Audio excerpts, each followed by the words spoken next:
And we're back on the air here in Jersey City for Game 2 of today's doubleheader between NJCU and Stockton as the Gothic Knights won the opener by a score of 4-0.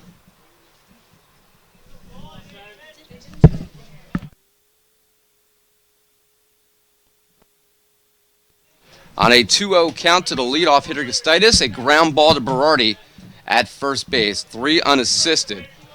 We'll give you the lineup in just a moment. We're a little delayed to get back on the air because of an incident involving our camera and the opposing team, an accidental displacement of the camera. And we'll give you the lineup in a second as we are quite behind at the moment, but Gustitis grounded out to open the game. DeCenzo will be the second baseman. And after a foul ball and a ball here, it is 2-1. Correction is 1-2 as the scoreboard was incorrect. And that's fouled back towards us. In Game 2 for Stockton, Gustitis leads off in left field. DeCenzo's the second baseman batting second. Swenkowski, the third baseman, hits third. And Piper, the left fielder, is the cleanup hitter. Laporta is the first baseman. He will bat fifth. Morello, he's the DH in this game, batting sixth. That's a ground ball up the middle for a base hit for DeCenzo. So Stockton with a single with 1 out here in the first. The catcher in this game, and he'll be batting seventh, will be Reedy. Garrett Reedy, a freshman from Tinton Falls, New Jersey. He's the only major change in the lineup in this game as Morello, who caught the last game, slides over to DH. And a pitch here to Swenkowski in the air to right field. That's going to fall in for a base hit. Coutinho's going to have to field it on one hop. So 2 aboard now. And Piper due up. To finish the lineup, Hobbs, again at shortstop, hitting 8th, and Wines will be the right fielder, batting 9th. The left fielder, number 20, Joe Piper. The second it touches my top, I don't even like the smell of it. For NJCU, Kyle Kafer, who came on in the 5th inning, he got the save in Game 1 because of a predetermined lineup. Anthony Zaccaro is the Game 1 winner. That's his first win of the year. Kyle Kafer's second save. Kafer only threw about 60 pitches on a day he was expected to start in NJCU's leverage starter system. So, Kyle Kafer begins Game 2 on the mound as the starter. Meanwhile, Dan Berardi will play first. Taylor Bourne's at second again. Shortstop Nick Legato, and the third baseman is, to my left, Zach Buchholz. Meanwhile, in the outfield, Nick Racino in left, Mike Ramirez again in center, and in right, Joe Coutinho. Dan Berardi will be the DH. Piper, with runners on first and second, and 1 out. It'll be a 2-0 count here. Kafer struck out 4 in 5 innings in relief in Game 1. Check swing foul, fielded by the head coach of the Ospreys. That is Scott Baker, and he flips it back to the NJCU dugout.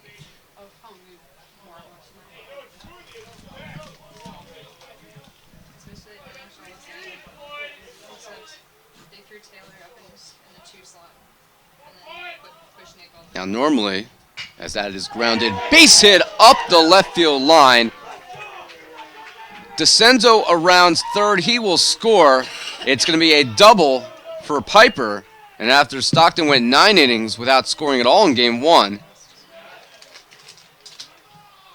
they're on the board quickly here with 1 out in the first in Game 2. First baseman, number 24, Nick Laporta. So they'll bring up the first baseman, Laporta. Now 1 away, 2 runners in scoring position for the Ospreys.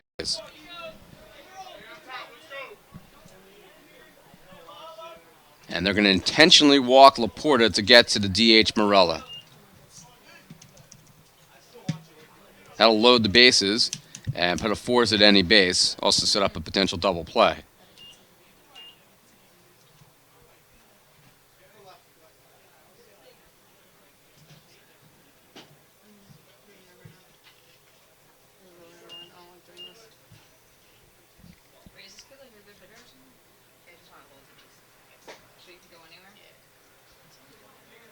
So intentional walk.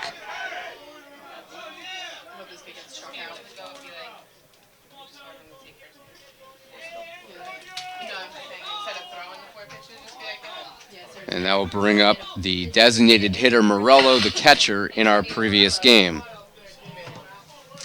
Yeah, they're like wasting anyone's time with such an arm. Missed at strike number 1.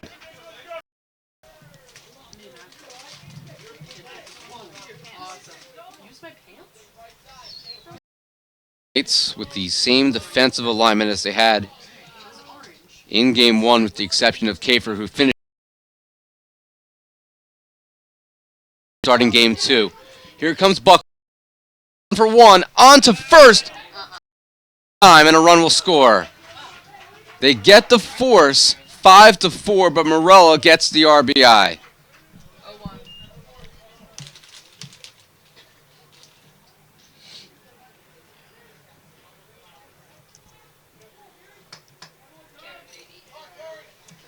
So it's 2-0 Stockton, and it will be the catcher Reedy, who did not play in game 1, getting the start behind the dish.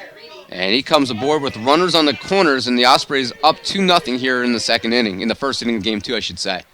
And that's line to right field. Coming in, Scatino dives, and it gets past him. He cannot get there. Piper scores. Morello on his way to third. He's being waved. He will score.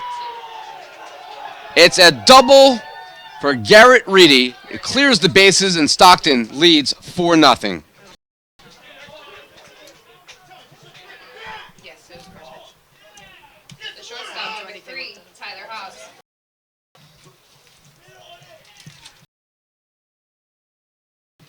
A gutsy call to have him start game 2. And he's now on the hook for 4 quick runs. As fouled back.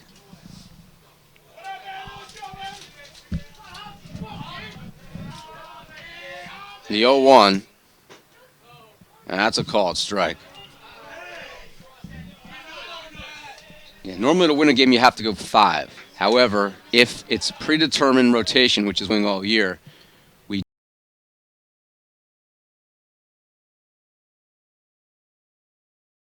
decision to award Zacaro the victory, and Kafer a 5-inning save, which you do not see every day. And 1 left. Give you the Knights in just a moment. Stockton, 4 runs, 4 hits, and 1 left on.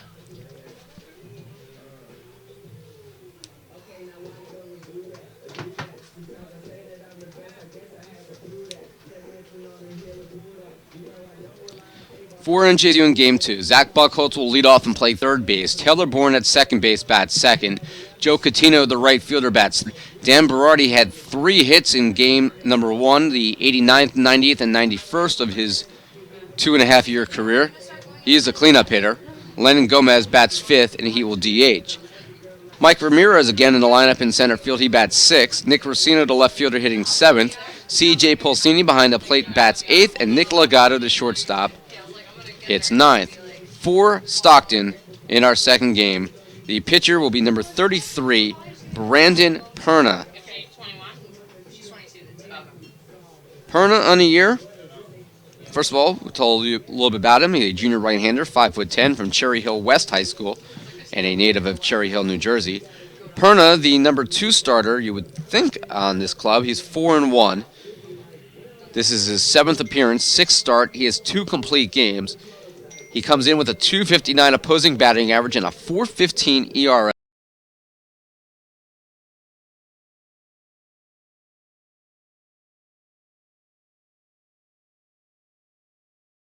Hey.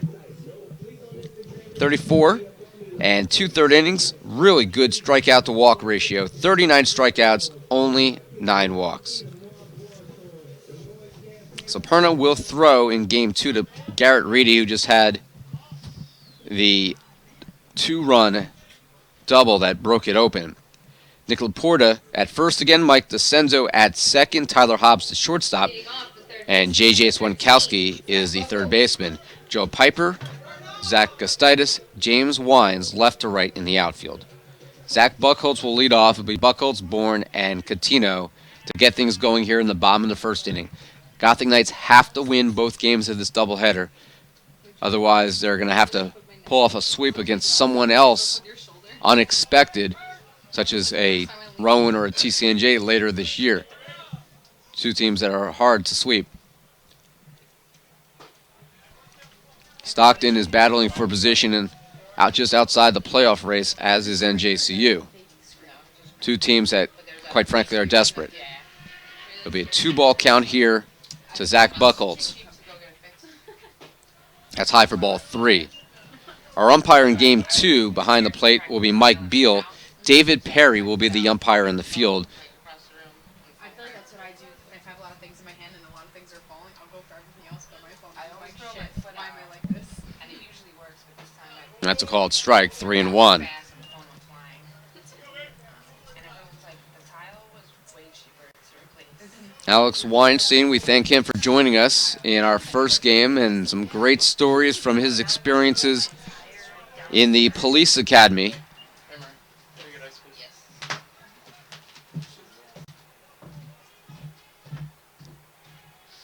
That's down in Miami, Florida, the former all-region player for the baseball team. Buchholz popped it straight up. Middle of the infield, the third baseman, Swenkowski, makes the catch. That's the first out.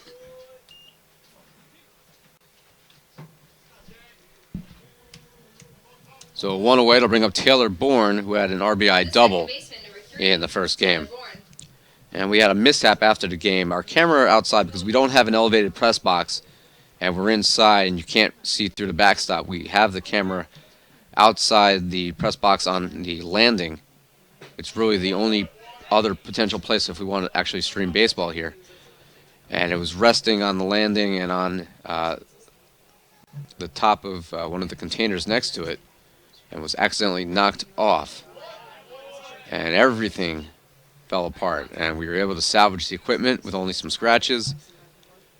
Otherwise, we'd be off the air for the rest of the year. And I'm just thankful that everything still works. And that's a ground ball through the right side. Bourne goes the opposite way. 0-2. On the 0-2 pitch, that's the first hit of the game for NJCU. Bourne's aboard with 1 out. The right fielder, number 18, Joe Catino. Zoe Coutinho, hitting 400 on the year, steps in. He had his 25th RBI of the season in the opening game. Throw back to first. Bourne's in standing. Maybe right here more. Maybe further back. I think I pushed it. Maybe. Who knows? I just feel the difference. A little bit more of a breeze in this second game as compared to the first game, and a pitch by Perna. He fires it by Coutinho. This game started at 2:20.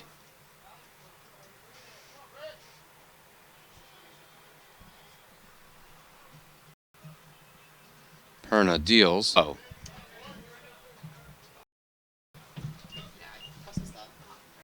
Now 59 degrees and cloudy.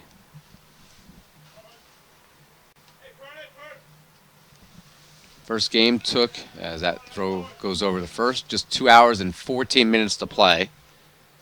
I'm extremely thankful for that, as I have Bon Jovi tickets tonight, as I said in game 1, at the Garden, a makeup from last Saturday's game, concert. That's a base hit through the left side by Coutinho. That sends Bourne to second base. The 1-1 pitch, he singles through the left side, so the Gothic Knights with back-to-back singles. And with 1 man out, it'll bring up Dan Berardi, who was 3 for 4 in the first game.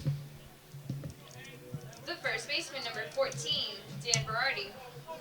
It'll be the 5th time I see Bon Jovi. I think the 2nd time at the Garden. Show was supposed to have been last week when NJC was on the road. I intentionally bought him that day because we weren't home that day. And he got bronchitis, and of course, obviously that necessitates the show being postponed. First pitch to Berardi is a called strike, and it is supposed to start at 7:30. You never know with these shows if they're actually going to start on time or be a little late. You don't want to take a chance. You want to get there on time. And Berardi lines it to left field, but the left fielder, Piper, doesn't have to move very much. Well positioned and hit well by Berardi, but right at the left fielder, and that is out number 2. So a line out to left, 2 away, and with runners on first and second, it'll bring up the designated hitter, Lennon Gomez, the one-time NJAC Rookie Player of the Week.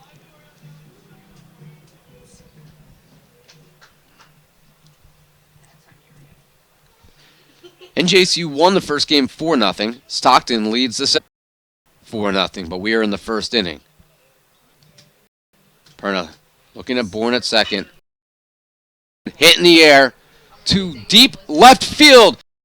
How far is that going to go? A 3-run home run for Lennon Gomez. He looked like all year he was going to be able to hit one, and today it finally happens. A 3-run shot, the first home run of his collegiate career, and it's a big one. Makes it 4-3.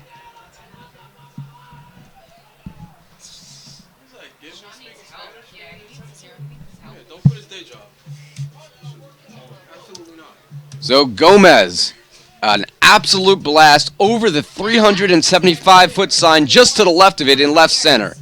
And his first career home run has made what was a 4-0 deficit now a 1-run game. Mike Ramirez follows, and that is low.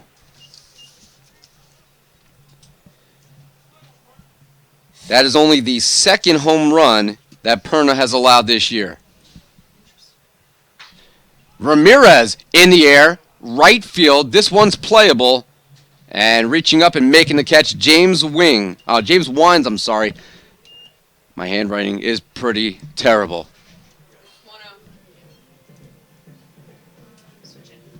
So, the Gothic Knights, after going down 4-0 in the top half of the inning, are able to claw almost all the way back.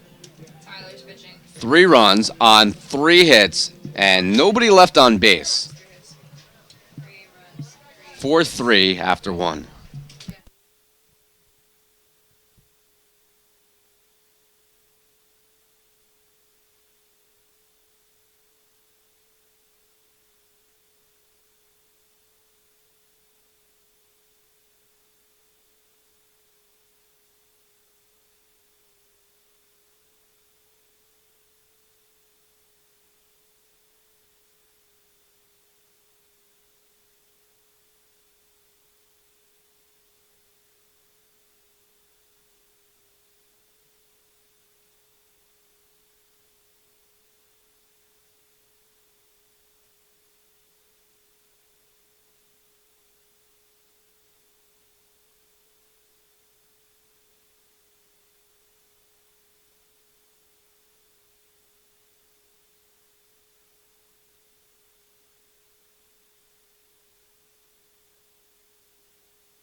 Tyler Folger on reserve role now for Kyle Kafer. Kafer, after going the final 5 innings of Game 1, went the first inning of Game 2. He's behind 4-3, but NJCU all the way back within a run on the 3-run shot by Lennon Gomez. Tyler Folger, the new pitcher for the Gothic Knights, a junior left-hander, 6'2", 225, out of Toms River, New Jersey, and Tom's River South High School. Where'd the sun come from? And the sun is breaking through the clouds to my left now on what has been a cloudy day most of the morning. It's a 2-ball count here to the right fielder Wines. It'll be the 9-1-2 hitters due up for Stockton after they sent 8 to the plate in inning number 1. Why? No, it's not working. I didn't want to. Let's relax. Swing and a miss as Folger strikes out Wines on the high fastball. So I got him to chase one. It'll bring up the center fielder Costitis, who grounded out to Dan Berardi at first base to begin the game. Zach Costitis. Alright, I really need to just leave my back problems. Really try to not hunch in and no, it's right now. And that's a called strike. No, I know. I'll give you Folger's line in a moment, as he would love to get in the win column for the first time this year today. He was the loser yesterday against Ramapo through the first few innings on a day where 6 pitchers threw and nobody went more than 2 innings. Ground ball through the right side on the 1-1, so that's a base hit for Gustitis.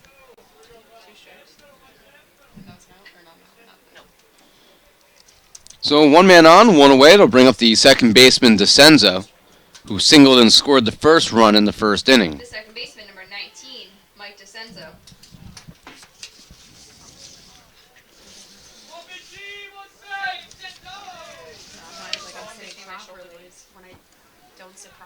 The home run by Lennon Gomez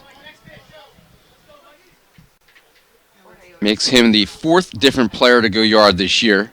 Nick Legato has 4. Dan Berardi has 2. And now Lennon Gomez and Joe Catino with 1 apiece.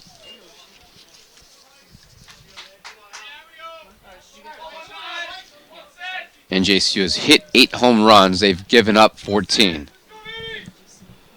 2-strike pitch. Strike 3, looking on the outside corner. So Folger rings up DeCenzo. Yeah, if you do 3, sometimes it'll reset. And with 2 away now, it'll bring up the third baseman, Swenkowski. The third baseman, number 21, J.J. Swenkowski. Swenkowski was 0 for 4 in the opening game. Curveball by Folger's a called strike.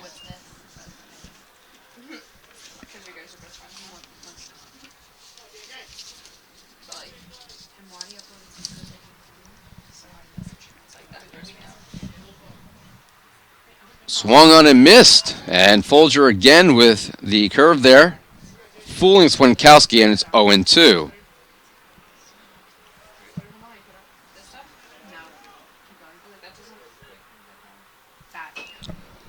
Chopped, foul, and remains 0-2. Folger comes into action today with an 0-3 record, including that short stint loss to Ramapo just yesterday.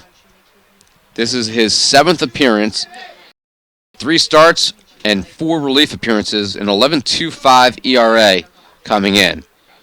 That is based off of some very short sample sizes of work. 12 innings pitched. And that is hit down the right field line for a base hit. Costitis heads to third, so with 2 outs, now 2 on, with runners on the corner. So that'll bring up the left fielder Piper, who doubled and drove in a run. That was one of 2 doubles in the first inning.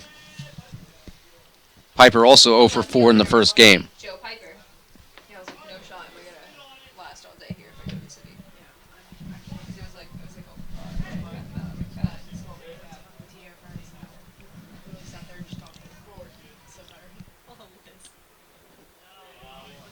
Blocked by Pulsini.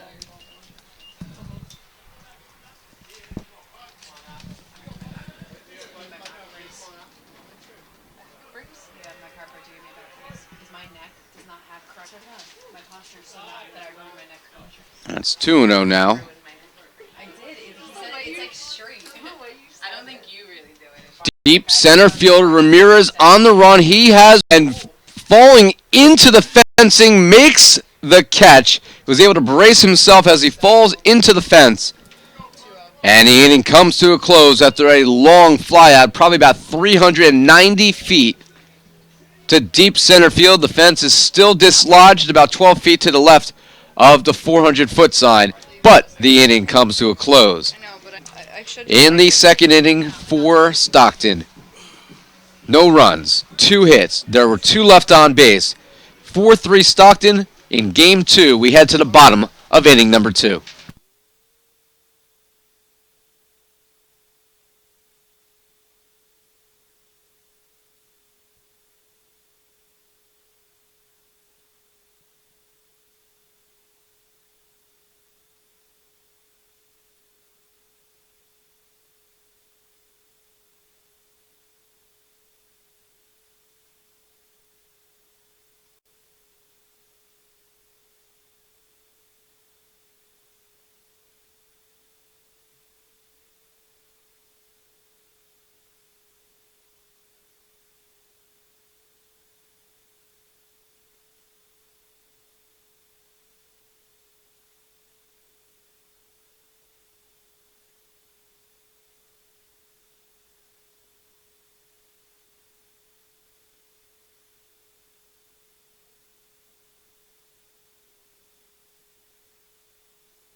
We're back here, bottom of the second inning.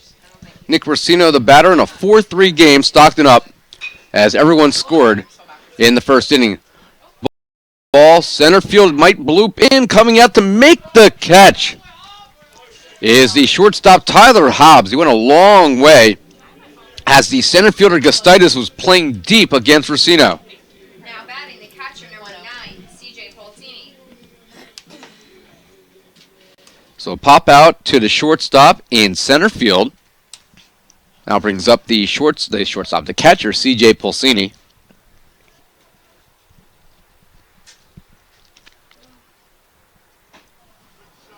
And that's a called strike.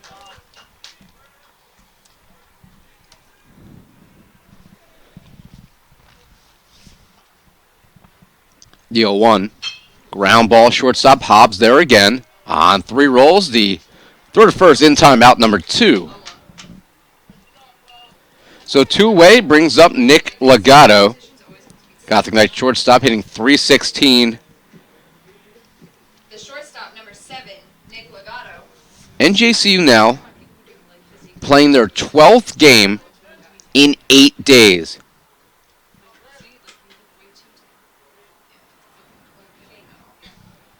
This is their 101st inning of baseball in 8 days. Think about that. That's a lot of baseball.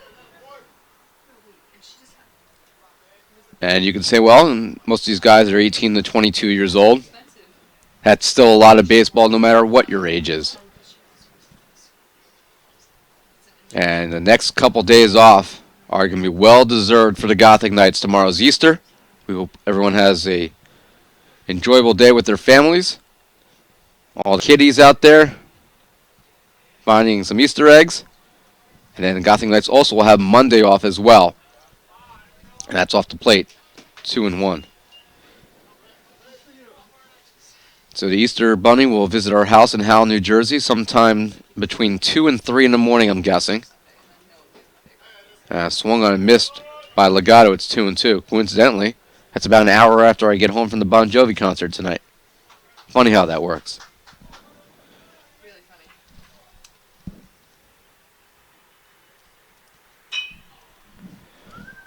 In the air, left field, not too deep, and Piper there.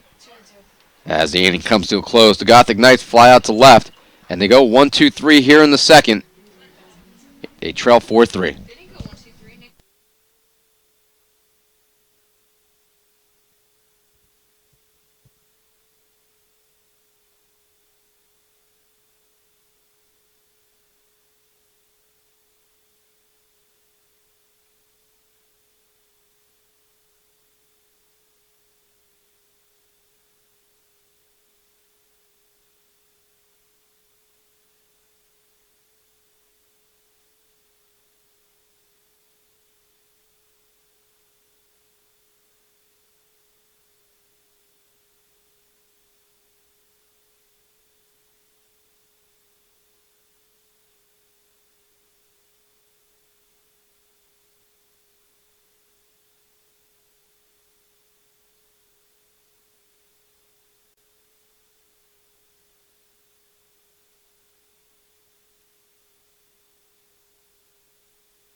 We're back here for the third inning, and Stockton here in the top half, leading 4-3. Tyler Folger out for his second inning of work after he stranded 2 runners on base in the second.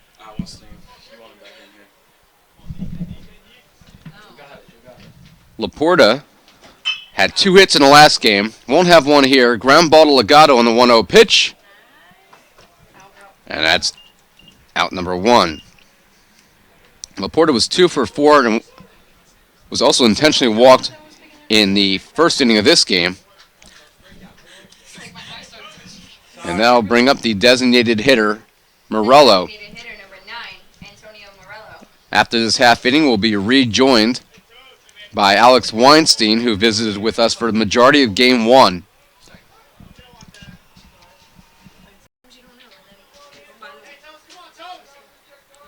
This is definitely a school record for the longest anybody's flown to be part of a broadcast. I figured this out at the game yesterday. Yes. I figured this out at the game yesterday. When like they need the outfielders to like move in and up, like they yell their names and they like point down, point up, point right, point left. So no balls, 2 strikes. Folger. That pitch is fouled back towards our left and remains 0-2.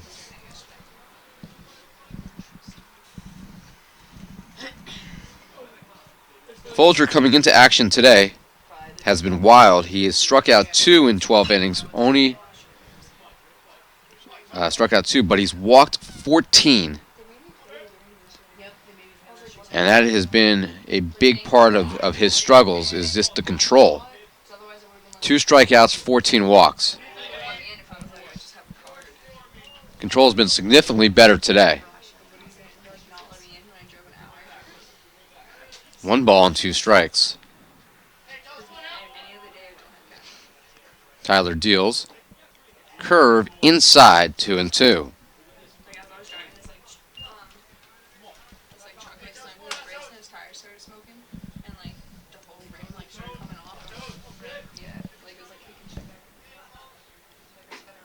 That's high, and the count goes full. It's 3-2. So, with 1 out, Folger trying to retire the designated hitter Morello. 3-2, popped in the air, foul. Morello continues to battle. Morello was 0 for 4 in the first game when he was the catcher and batted in the second spot in the lineup. He struck out twice. Popped in the air again. C.J. Pulsini gives it a look, but it's out of play and remains 3-2. This will be the 10th pitch of the at-bat coming up.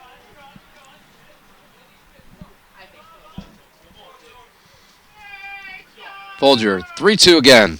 Ground ball. Foul. Into the corner. So we'll do it again.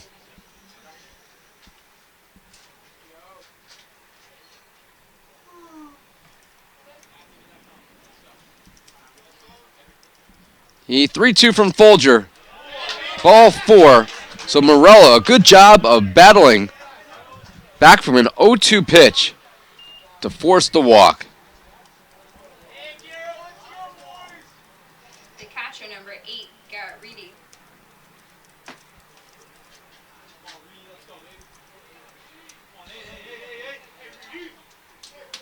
So after the walk to Morello, Reedy, who did not play in Game 1, had a big 2 RBI double. That's the difference right now in the first inning of this game.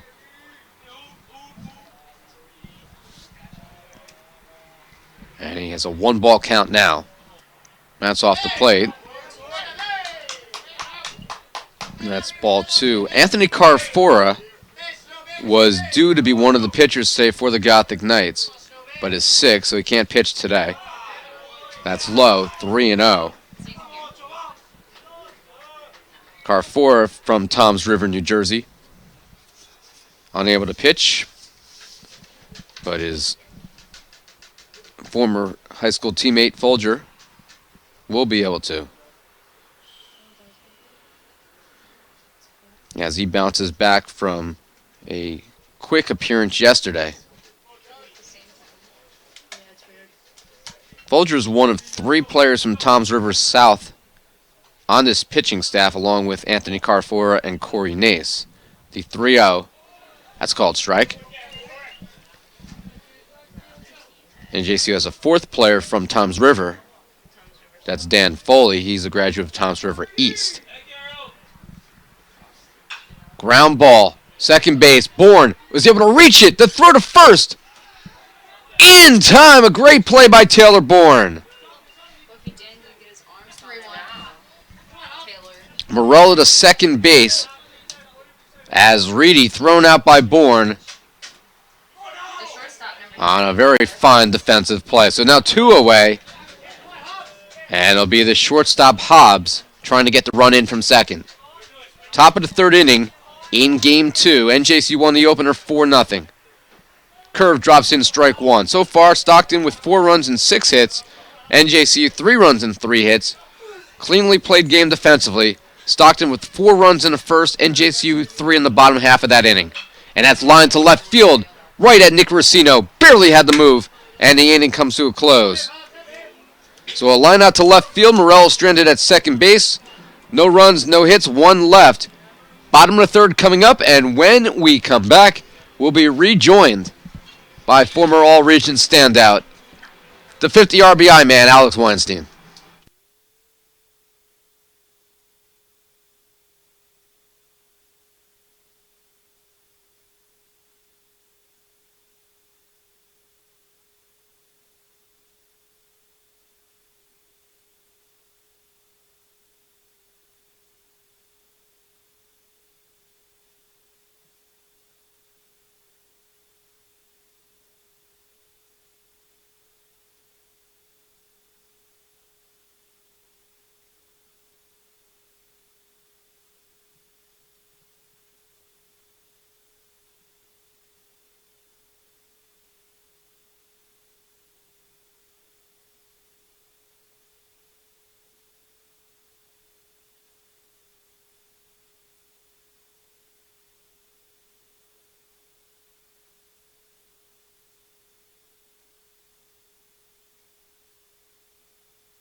Back here in Jersey City for the bottom of the 3rd inning. It'll be Buckholz, Bourne, Catino, top of the order as the Gothic Knights trailing by a run.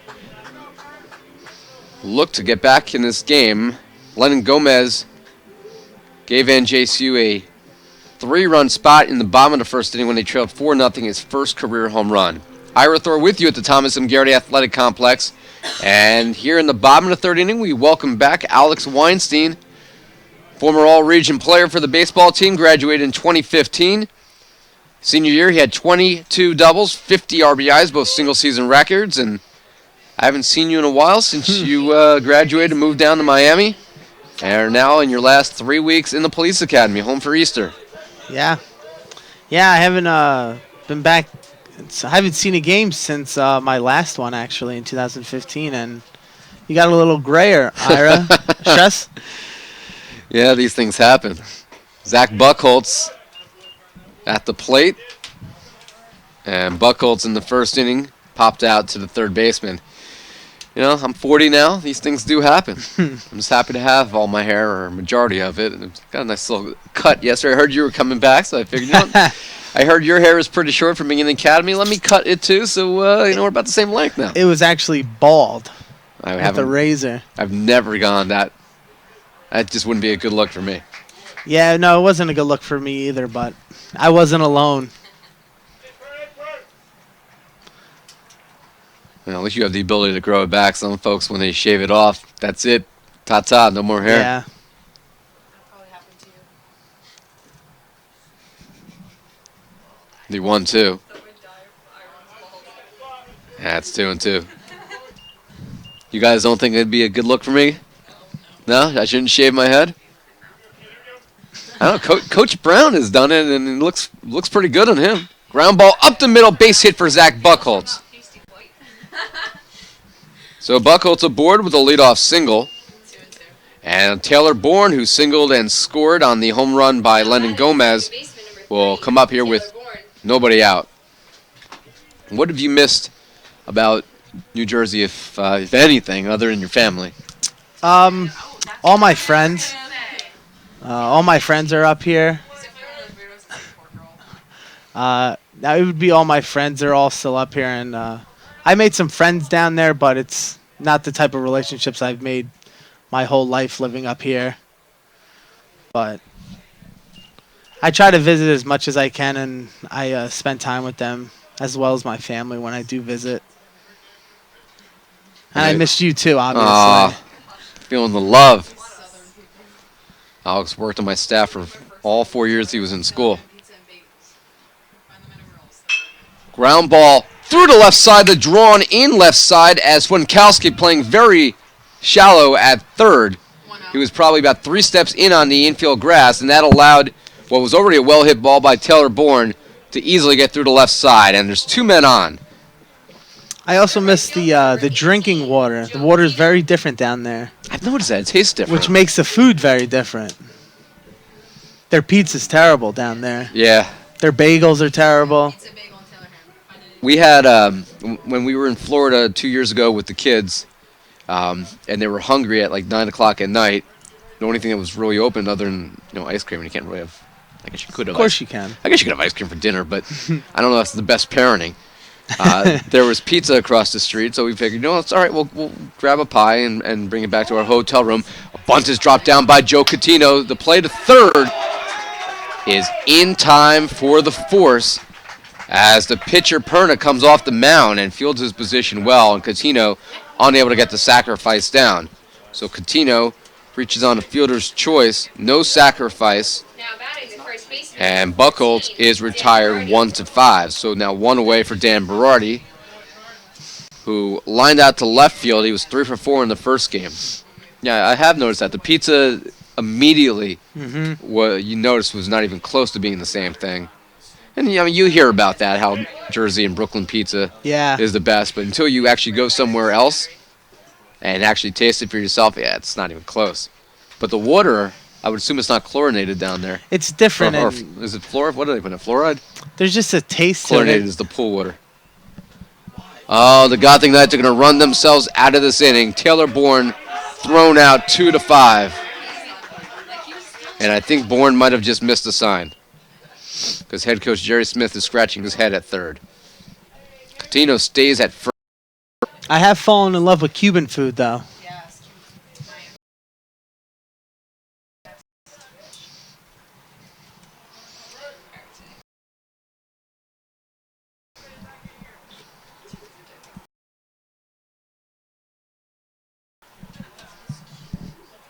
I am a big fan of Cuban food and Spanish food, and that's something that obviously is not as good in this area. Although I tell you what, if you go to like the Ironbound district in Newark, Get some good Portuguese you can food. get some fantastic food there.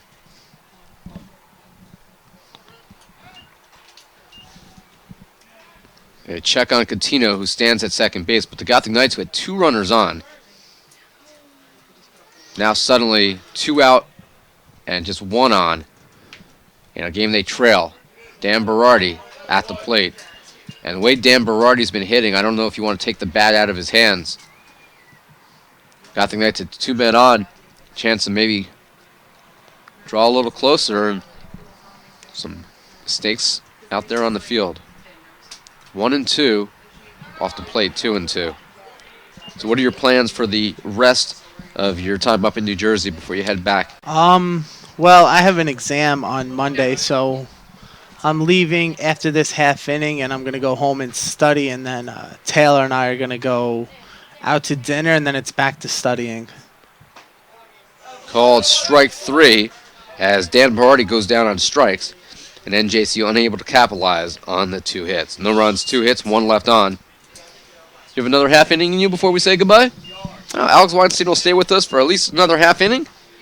It'll be the 4th inning coming up. Stockton leading 4-3.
Top of the fourth inning in Jersey City, Ira Thor, Alex Weinstein, who will join us for at least another half inning before he goes home and studies as he completes his final 3 weeks of the Police Academy in Miami, the former all-conference, all-region, and record-holding baseball player for the Gothic Knights.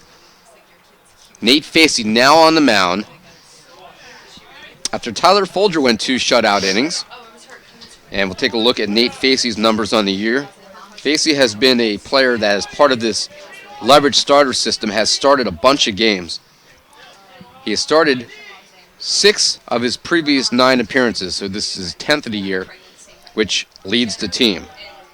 Facey a 5.54 ERA and a 1-1 record.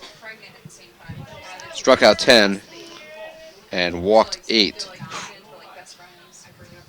Actually, I had that reversed. 10 walks, 5 strikeouts on the year.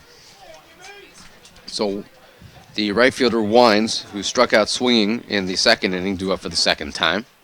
That's off the plate. Curveball's wide. So 2 balls and 2 strikes.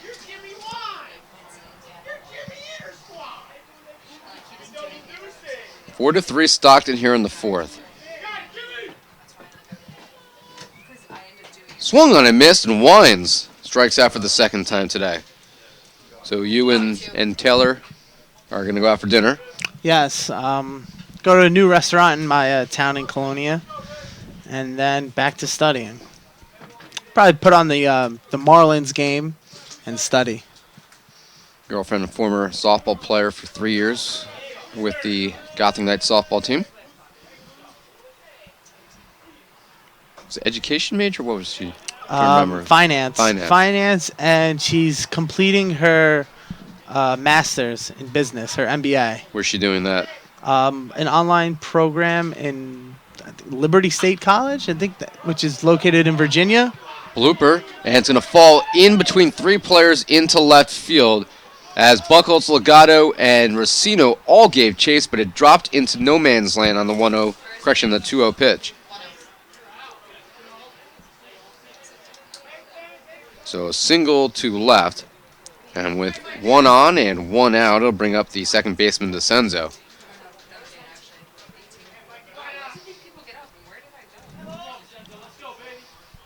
I know you've been watching a lot of these games online. I've had you text me. There goes the runner. The throw by Pulsini is not in time. Good throw, but a great jump by Gustitis.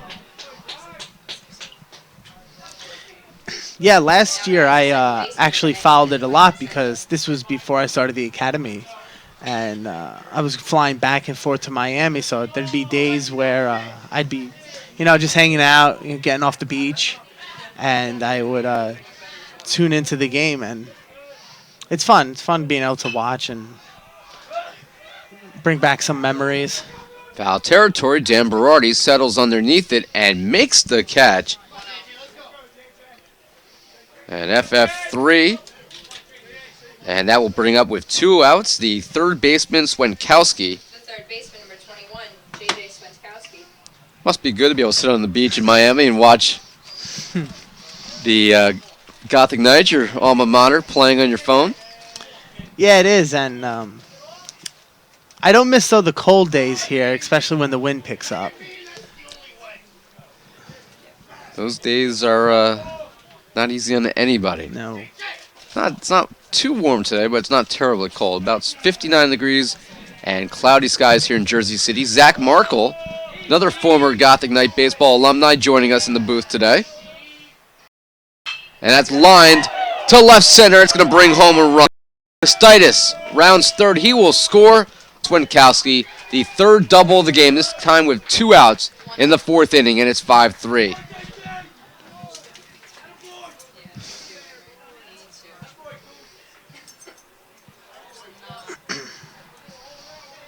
So 5-3, Stockton leads. Piper, the left fielder, will try to add to that. He doubled and scored, drove in a run in the first inning. He is 1 for 2. And they're going to intentionally walk Piper to pitch to Laporta, who they intentionally walked in the last inning. That's obviously to set up the force. This it's not like the MLB new rule. They don't follow that where they're allowed to just put them on. I didn't even know that that changed. Yeah, in the major leagues now, the manager, the head coach, can just signal 4 balls, and they automatically get put on without throwing a pitch. When did that change? I haven't This seen that. season. Interesting. And I know a lot of teams don't like it. Is that to save the arms, I guess, of the pitcher? I am not really sure the logic behind it because I've seen wild pitches, Exactly. fastballs. I've seen people get hits with intentional walks. So Yeah, I don't think I like that either. I'm assuming it's to speed up the game because that's what they've been trying to do for the past couple of years. Good point. I've only been able to see maybe 3 games this year, and there haven't been any intentional passes. 2 of them have been Met games. In fact, the last 2 days. I missed opening day because we had a game. Did you? Yeah. When your college team is playing, you don't get to watch your favorite pro team. Well, that kid, Noah Syndergaard, is the best pitcher in the league by far. He's something special, and I like his name. And you traded him for R.A. Dickey. Did you know that? I did. It's one of the best trades the Mets have ever made. And they've had some bad ones go against them, but to get Syndergaard and match him up. I was watching him. Believe he pitched yesterday. He had a 93-mile-an-hour slider, which that's the average fastball in the major leagues. That's called strike. He also had a 100-mile-per-hour fastball in the 5th or 6th inning, which was insane. Yeah. What's his nickname? Thor. Oh, interesting. No relations. No? No. Ira Thor, Alex Weinstein No. with you here in Jersey City. Nate Facey deals. That's low.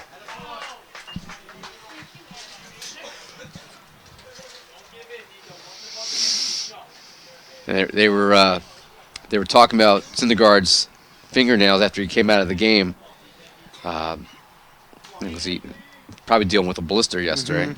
The 3-1. And that's hit in the air. The right field. Here comes Coutinho on the run. Makes the snow cone catch as the inning comes to a close on the line out to right. 1 run, 2 hits. There were 2 left on. Bottom of the 4th coming up to complete that story. They were talking about Syndergaard's fingernails and the blister, and they showed it on SportsCenter, and Kevin Connors, one of the anchors for SportsCenter, who's a friend of mine, was talking about it on the air, and I texted him, or actually, I think I tweeted at him right after it happened, and in between commercial breaks, I wrote, I see you're talking about Thor again. Well, fortunately, the fingernails for this Thor, no problems. And he tweets right back at me in the middle of the show. So that was kind of neat. Yeah. And too bad I don't pitch 100 miles an hour. Too bad you don't have that problem, right? No. I would take that. I can throw strikes. They're just right over the plate and about 60 miles an hour. And probably look like giant meatballs to Alex Weinstein, who had 22 doubles. How many home runs you had your senior? I'm trying to remember. 3. 3? 3 home runs.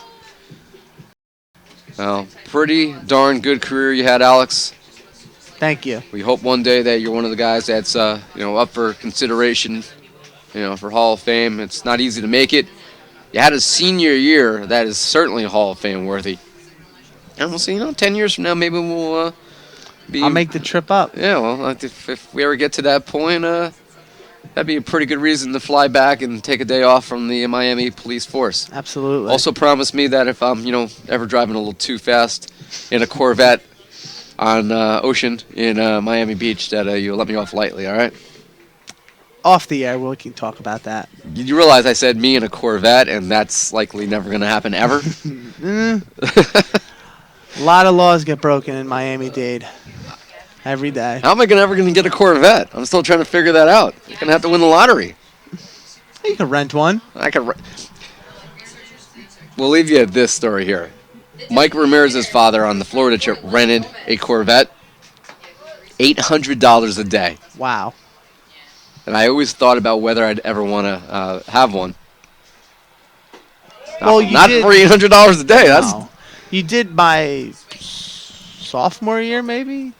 You did rent a convertible. and drove out to see family that week, or might have been my freshman year. Well, I when got we went lucky. down. It was the only one they had. That's how I got that. Mm-hmm. As Lennon Gomez, who has a 3-run home run, swings and misses. That's strike 2. It'll be Gomez, Ramirez, and Racino, and then we're going to say goodbye to Alex Weinstein, as he's going to go home and continue to learn to be a police officer. Thank you for having me, Ira, and it was a pleasure being back. Shout out And to Foul. you'll be one of the first person I call when I come back and visit. Well, I'm looking forward to seeing you on some pictures and video from graduation day in 3 weeks. Yeah, absolutely. You know my mom will blow people's news feeds up with all those photos. But she's just proud. Lennon Gomez asks for time. Appropriately, Lennon Gomez wearing number 24. Alex Weinstein's old number. I think he'd love to see it be retired one day. Don't think we've ever had a baseball number retired.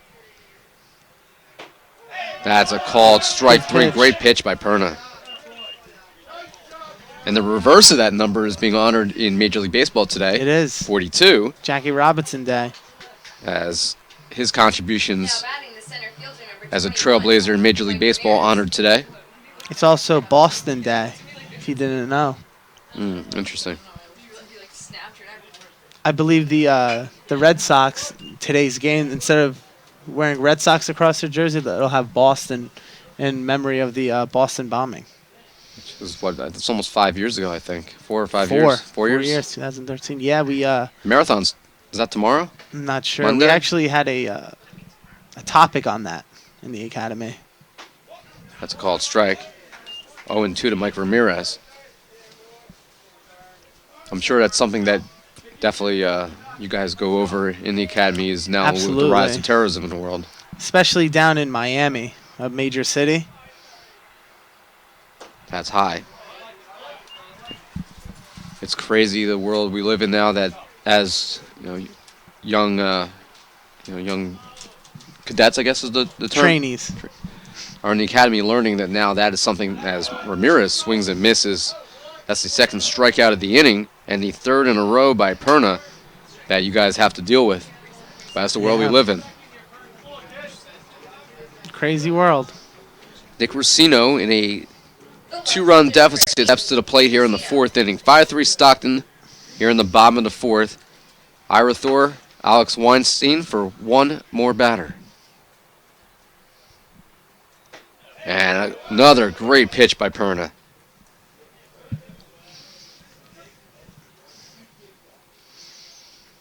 So you missed the water.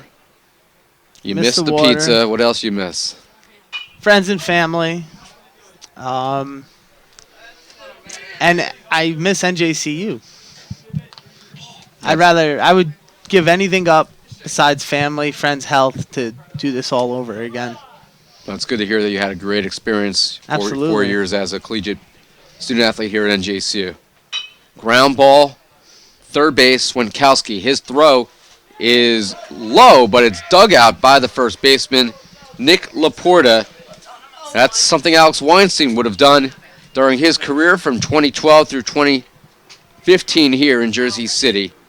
One of the finest baseball players ever to play the position for NJCU. NJCU goes in order here in the 4th, and we thank Alex Weinstein from the class of 2015 who joined us for the first game and a couple innings here in the 2nd. We wish you a lot of luck your final 3 weeks in the Police Academy in Miami. Come back and visit us often. Thank you. Thank you, Mr. Thor. And it was fun. I appreciate you joining us, and go back, have a great Easter weekend, and may the force be with you. Thank you for having me. That's Take care. That's Alex Weinstein. Everyone will be back for the 5th inning.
Well, we're back here in Jersey City. Top of the fifth inning. It's 5-3 Stockton. The Gothic Knights won the first game by a 4-0 score. And the first batter, a line drive to center field. And Morella hits it sharply, but Mike Ramirez comes in to snag it. What does the horn do? I want to hear it. And the new pitcher Like it alerts it. is John Casella, freshman here for the Gothic Knights. Tell you a little bit about John, making his first home appearance. Just after the game. Right now. Freshman left-hander, 6'2", 155 pounds, out of Union, New Jersey, and Hoboken High School. This kid with the Oh, I don't think I announced him. No, you didn't. Oh my god, what am I doing? Wake up. Casella, this is his fourth appearance, all in relief, 2 innings, When did that kid? Oh, this and a 9.00 ERA in a very short sample size. kid is always up. Yeah. Now, Reedy's at the plate. He has a 2-run double today. He's also grounded out to second base, 1 for 2. 3-0 count, that's outside. So he walks in 4 pitches. And that's the first base runner here in the 5th. It'll bring up the shortstop Hobbs. That'll be it for Casella. He goes 2 batters, retires 1, walks 1. Hands the ball to head coach Jerry Smith. It's a fist pound by his teammates. He does his job in relief, retires 1, allows his 1 base runner, Sean Gibney, who got his first career win in 17 appearances in the wild 1915 win over St. Joe's on Wednesday, will come out. Casella only threw 6 pitches, and it'll be Sean Gibney, the Submariner, warming up. We'll be right back.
John Gibney on the mound. He'll face the shortstop Hobbs.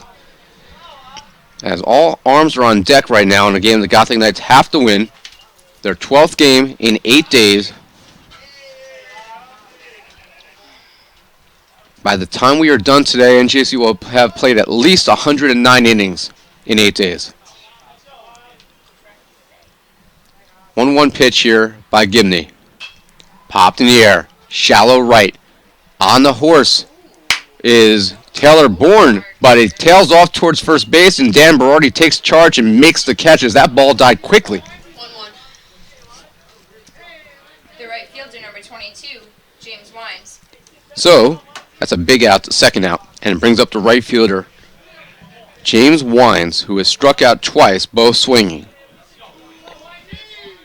And JCU has 2 guys warming up in the bullpen. Check swing. And he did not go around, so it's ball one as a check with the second base umpire, Mike Beal.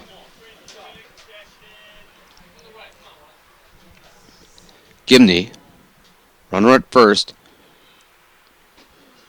That's a called strike 1-1. Joe Stone, Corey Nace warming up in the bullpen for the Gothic Knights. Stone is senior, and Nace is a sophomore. Ground ball slowly hit.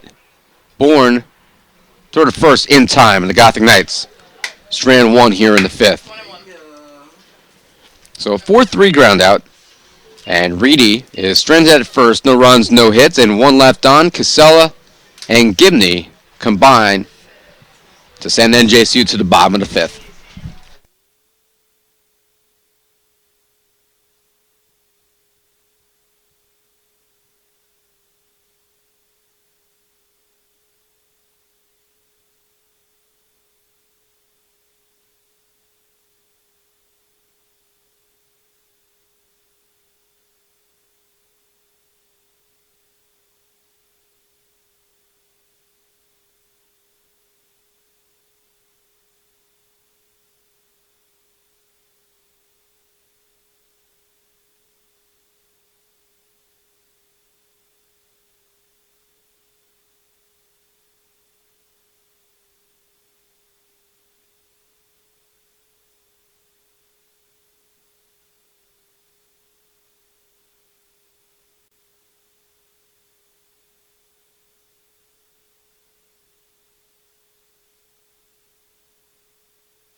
Bottom of the fifth inning. And on the pitch to Polsini, popped in the air and caught in left field.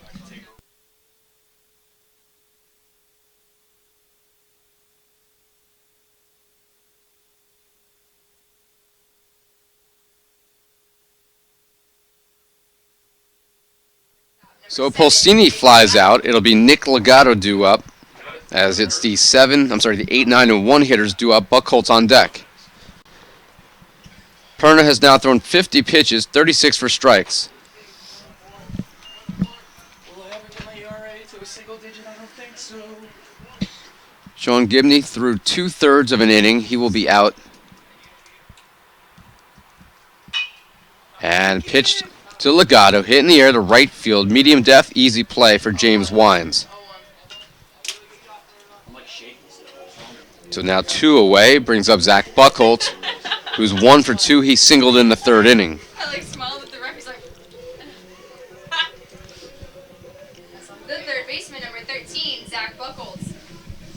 Yeah, I was just smiling, being nice. He's like, oh, I don't want to be type of look. Feel the same way again. Yep. One game was funny. And a curve, good location by Perna.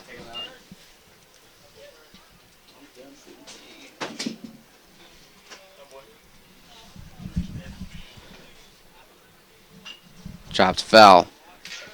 Buckholz was 2 for 4 in the first game, which NJCU won 4-0.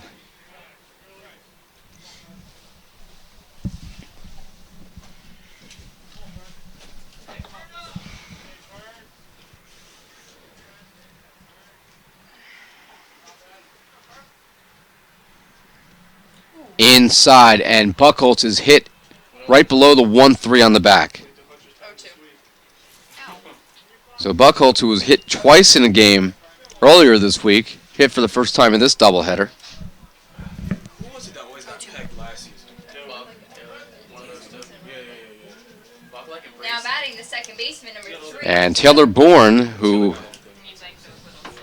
is the all-time leader in hit by pitches in NJCU history and actually held the record as a sophomore, steps to the plate. Look at that. And the first pitch to Bourne is a called strike. Were you like, Throw back to first, Buckholz in standing. I'm so tired. Don't be soft. I threw like 8 pitches. You're soft.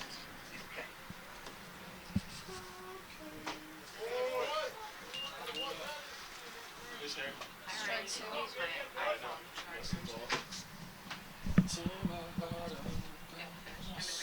No balls and 2 strikes. Swung on and missed, and Bourne goes down on strikes, chasing the curveball off the plate. And the inning comes to a close. No runs. No hits. So Bourne down on strikes. The Gothic Knights strand 1. We head to the 6th inning. It's 5-3.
Well, after Sean Gibney went 2/3 of an inning, he'll hand the ball off to Joe Stone, Gothic Knights senior right-hander, on the mound today for the Gothic Knights here in the 6th inning. It's a 5-3 lead for the Ospreys.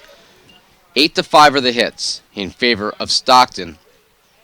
First pitch by Stone to the leadoff hitter, Gustitis, is a ball. That's off the plates, 2-0. Joe Stone, a senior, 6'1", 205 pounds, from Piscataway, New Jersey. Graduate of JFK Memorial in Island. Gustitis, 2 for 3 in this game. That's fouled off. He singled and scored in the 4th inning to make it 5-3. Otherwise, the only runs in this entire contest for either side has come in the 1st inning. 4 runs by Stockton, 3 by NJCU, all on a 3-run blast of a home run by Lennon Gomez.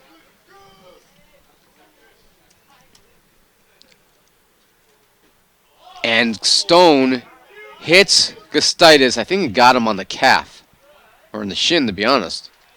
I don't think he turned away from it, so it would have got him on the front part of the leg.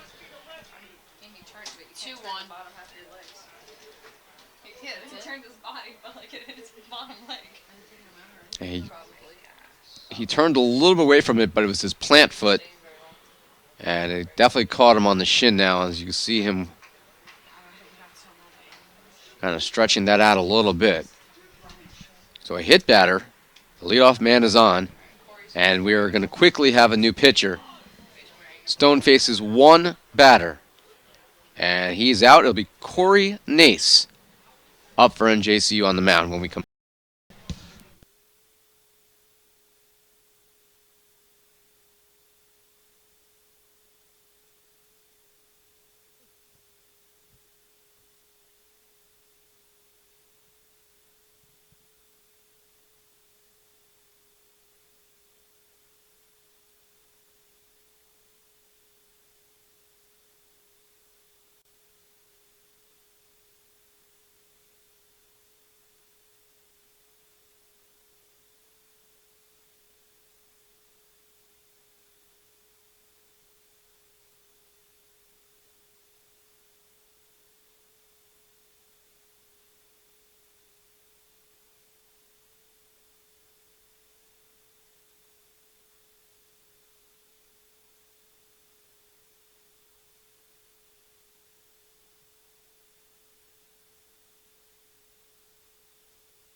Corey Nace, the third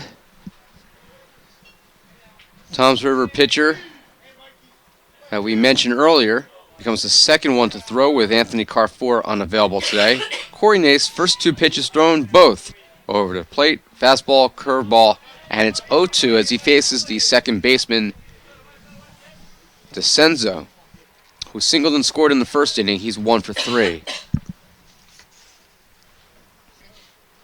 Mike DeCenzo, the batter, also struck out looking and fouled out to first. Bastidas was hit by a pitch, and he's now with the lead at first in the dirt. As that ball slides off the plate.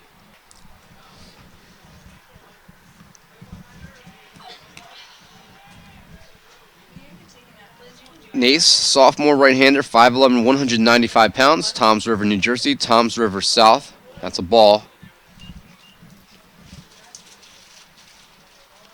Nace, this will be his 10th appearance all in relief. He's thrown 12 innings on the year, 5 strikeouts, 5 walks, 8.03 ERA. Swung on and missed. Has his 6th strikeout as DeCenzo goes down. 2-2. And that's the first out here in the 6th. Gotham Knight pitching in this game have struck out 5, but they've walked 4. 21, yeah.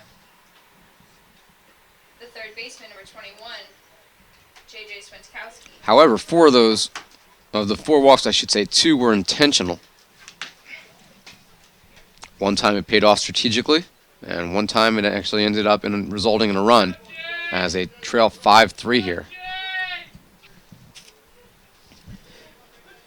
Meanwhile, Perna has been very good for Stockton after that one mistake in the first inning when he gave up the 3-run homer to Lennon Gomez. Overall, Perna, 3 runs, 5 hits, struck out 4, 58 pitches, and walked no one. And the 0-1 pitch fouled off to our right will land on the soccer field. Carrie's already drunk.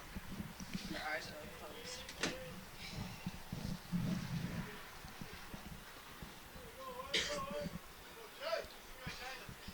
So Nace ahead 0-2 here against Swinkowski, the third baseman. Curveball's just off the plate, God I can damn. do it again. and Swinkowski doesn't chase. Ball. God, you cracked me up. I can do it again. But not with that. Ground ball. Coming over is Bourne. Gets there. Throw to first. In time. Out number 2. Another good play by Taylor Bourne at second base. 1-2. Gustitis heads to second. 2 away. It'll bring up the left fielder Piper, who's 1 for 2 with a double, a run scored, and an RBI. He was also intentionally walked in the 4th. That was the intentional walk that did not result in a run, as the next batter, Laporta, flew out. And they are going to intentionally walk Piper again. So, definitely a show of respect here.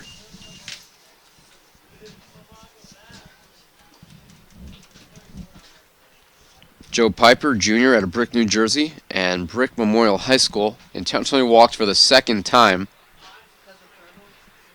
Yeah.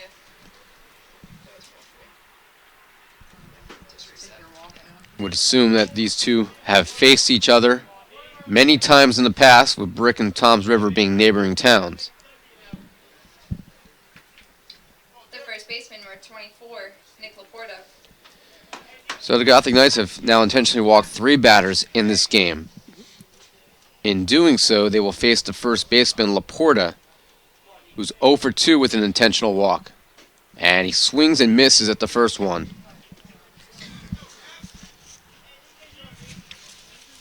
Now, statistically, it makes sense, because Piper entering play today, hitting .352 on the season.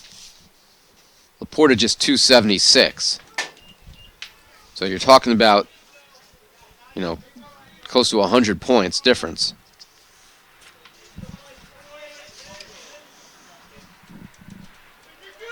.02 pitch coming here. Check swing. Nace wants it checked. And the field umpire, David Perry, says he did not go around. So, 1-2. Still a strike away from getting out of the inning.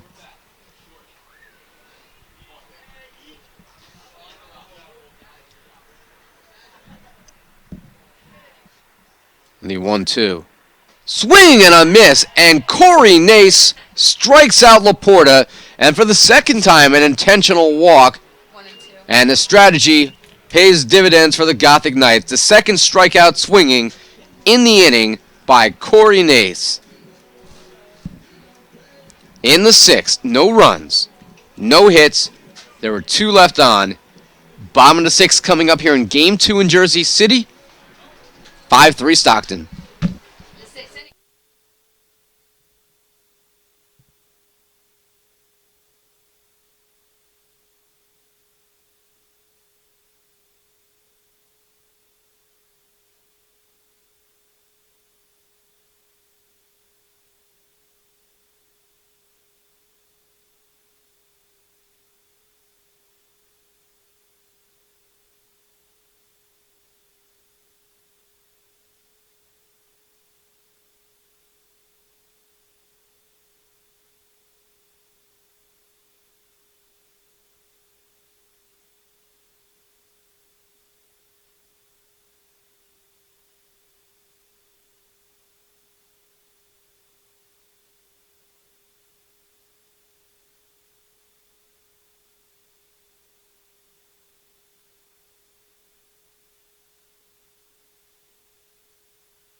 Bottom of the 6th inning, Ira Thor with you in Jersey City. Joe Catino will lead off for the Gothic Knights, trailing by 2. I think. I'm pretty sure. Catino, with a single to run scored in the first inning, now 111 career hits. That's a called strike, and it's 0-2. Joe's older brother, Delio, one of the finest left-handed pitchers to ever throw for the Gothic Knights, was visiting with us a little bit, as that's fouled away. He actually drove up with Alex Weinstein. Former teammates. Delio got a chance to see his brother, Delio came here with Alex.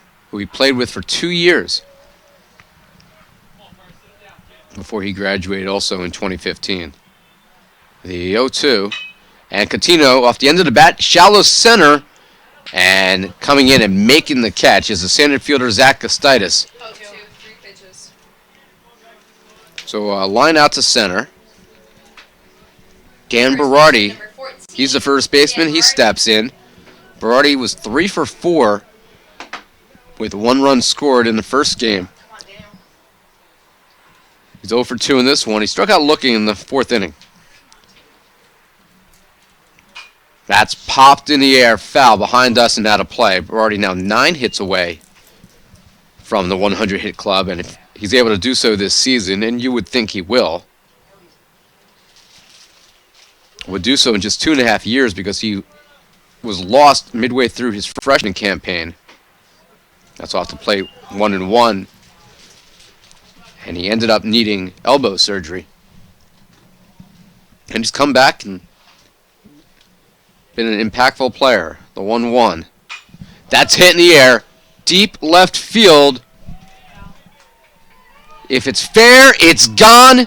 And you can kiss it goodbye. Dan Berardi with one of the longest home runs you will ever see. Yeah, I know. I lost it. It was so far over the left field fence, we lost track of it. I believe it cleared the swamp. Dan Berardi with a home run that probably was 450 feet. That is how far he just hit that pitch. It's like, yeah, But they whatever. assumed it was foul. That's how. Everyone assumed it was foul except for Dan Berardi, who would, running down the first base line, looked at it a couple times, waved at it, and it was long over the left field fence. Normally, we ask how far is that going to go. We can't ask this time because it hasn't landed yet. I seriously didn't even see where the ball went. So Dan Berardi with his 3rd home run of the season, his 92nd career hit, and it's 5-4. So Lennon Gomez, ground ball to short, bobbled by the shortstop. The throw is not in time. Gomez can't advance any further. That's an error on Tyler Hobbs. 1-0. And the Gothic Knights with 1 out, now with another runner on. Lennon Gomez, who had a 3-run homer earlier in the game, representing the tying run. Mike Ramirez.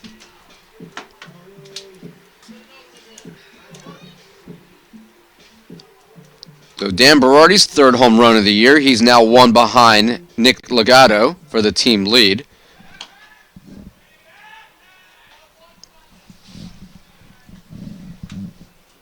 A lot of Dan Berardi fans were very happy to see that one clear the fence. We still have no idea where it landed. His girlfriend, who will remain nameless, Alyssa McGee. was pounding on the window, very happy to see that one clear the fence. Why am I nameless? And swung on and missed by Ramirez. It's 1-2. Correction, 1-1. Because I can't count. I don't know. I was busy being offended that I don't get names. Throw back to first. And Gomez is in safely. I still have no idea where that ball went. I literally heard him hit it, and I did not. All right, the one very happy about it was Alyssa McGee, our PA announcer. That's low. The suspense of knowing who it was. And it's 2-1. When that ball left Berardi's bat, Oh, they're pointing to try and find it. I was trying to see where it was going to land. I had a feeling it was going to be close. Distance-wise, there was no doubt about it because he got all of that one. And I think they've been able to recover it. That's why I thought it was kept tomorrow. I'm trying to figure out. There's a fan who's climbing the fence in deep left field. I don't know. I don't see baseball in his hand, though, so maybe he didn't get it. 2-2. Ground ball to first. Could be two. And the tag is applied as they go 3-6. As the shortstop makes the tag, and the inning comes to a close. So Mike Ramirez grounds into a 3-3-6 double play. Fielded by the first baseman, steps on first, and then Gomez tagged out at second. In the sixth inning, one run on a long home run by Dan Berardi. Oh, just landed. One hit, there was one error, and nobody left. Seventh inning coming up, it's a 5-4 game.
Designated hitter number 9, Antonio Morello. Top of the seventh inning, it'll be Morello, Reedy, and Hobbs. See if Reedy's ready. As it'll be the number 6, 7, and 8 hitters due up. Corey Nace out there for a second inning of work. And the first pitch of Morello, swing and a miss. We just got an official distance on the home run by Dan Berardi. Who's official? This Psycho. 1,309 feet. So that's the longest home run to hit today. And it's 0-2 now to Corey Nace throwing to Morello. We have no way of officially figuring out where it is. We don't have these fancy graphics like they have in ESPN where they have the home run tracker. You can track the height of the ball, the apex, if it hit a bird, anything like that. We have no idea. All we know is I have no idea where it went, but Dan Berardi hit it a long, long. 1-2. That's high. Still is not the longest home run I've ever seen hit here. In, I want to say like 2001, 2002, sometime in that era when I was a young buck. An All-American from Montclair State cleared the, if you look straight away center to the left of where the 400-foot sign is and to the right, as a check swing, he went around. That's strike 3 on the 3-2 pitch, so Morello punched out. That's the first out here in the 7th, and the third strikeout in 6 batters by Corey Nace. So that brings up the catcher, Reedy. If you're looking straightaway center, actually exactly where Mike Ramirez is right now, an All-American from Montclair State hit a ball that cleared the netting there, and most accounts, because I never saw it land, cleared the trees.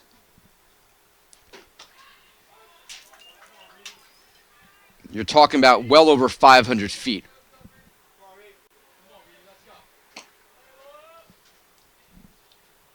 That's fouled into the screen, and it's 1-2. I think that was in the 2002 season, if my memory's correct. But it was one of those home runs that instantly you know. There was no doubt about it. Nobody even turned to look at it. It was just, when you hear a home run that goes that far, it just has a different sound off the bat. Sort of like when I actually hit a golf shot correctly. 2 balls and 2 strikes.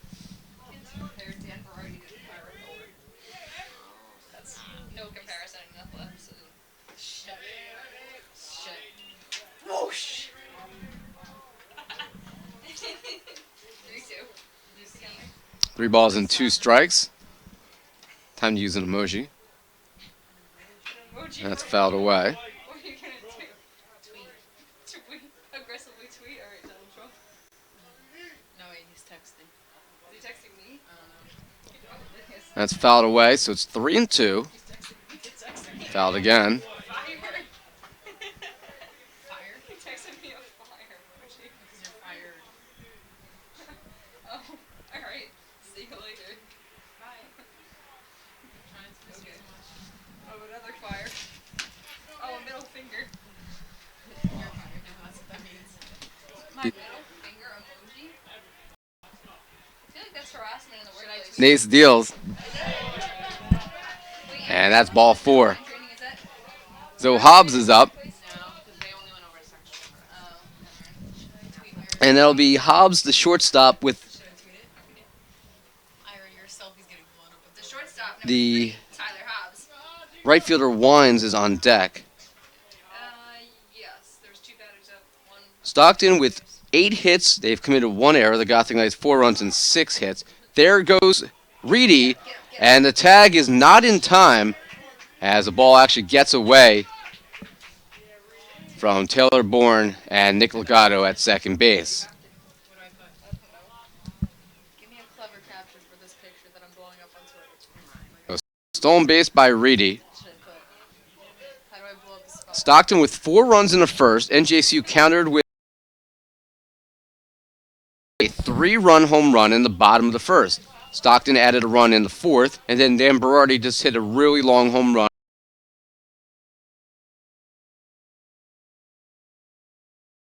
in this game via the long ball. And after a pitch outside, 2 straight balls, Hobbs ahead 2-0. Corey Nace and CJ Pulsini will have a quick conversation. I can't think of anything. Where do I caption I this? can't think of anything.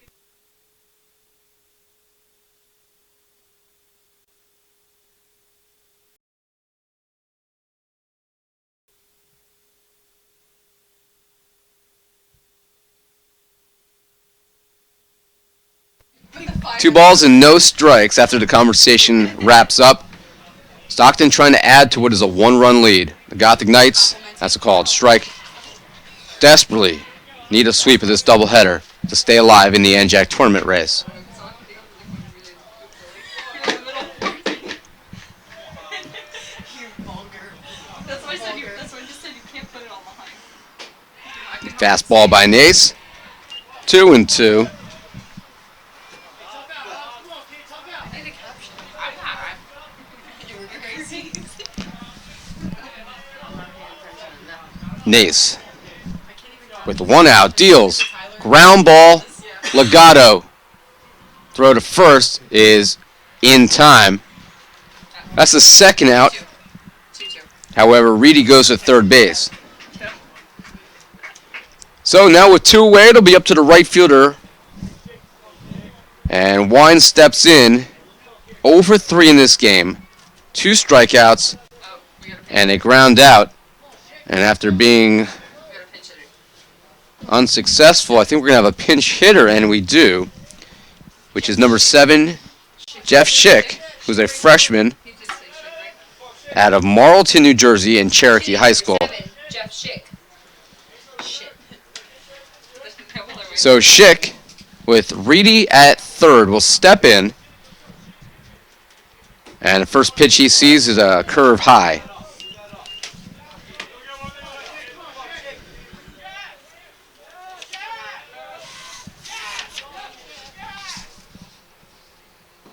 Inside. So it's 2-0. Schick still looking for his first career hit. He's played in 5 games, all as a reserve. He has 4 at-bats. Has not been on base. That's foul back towards us. I don't flinch. Liz Danko on the scoreboard didn't flinch. That's because she's checking her Twitter feed. No, I'm on Instagram. Oh, now Instagram. Sorry, wrong social media. That's low. It's 3-1. I'm trying to think of a clever caption. Oh, Tyler's answering me. We're better. Happy home run, Wachi. Alyssa McGee also did not flinch. 3 balls and 1 strike. Nace deals. And that's ball four. So Nace walks the pinch hitter and Schick. Runners on the corners. And with 2 outs, back to the top of the order. And I think that's going to be it for Corey Nace. He pitched pretty well. But Jerry Smith is coming out, the head coach for the Gothic Knights in his 6th season. And when you see the skipper, that usually means your ship is going back to the dock. Will you get 40% off, 30%, or 20% off? And we'll have a new pitcher. We'll tell you about him when we come back.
Well, 4 hours from now, I guarantee I will be losing my voice singing Living on a Prayer. But right now, the Gothic Knights looking to get out of the 7th inning, and the new pitcher, the 8th one used in this game, will be Jose Ortiz.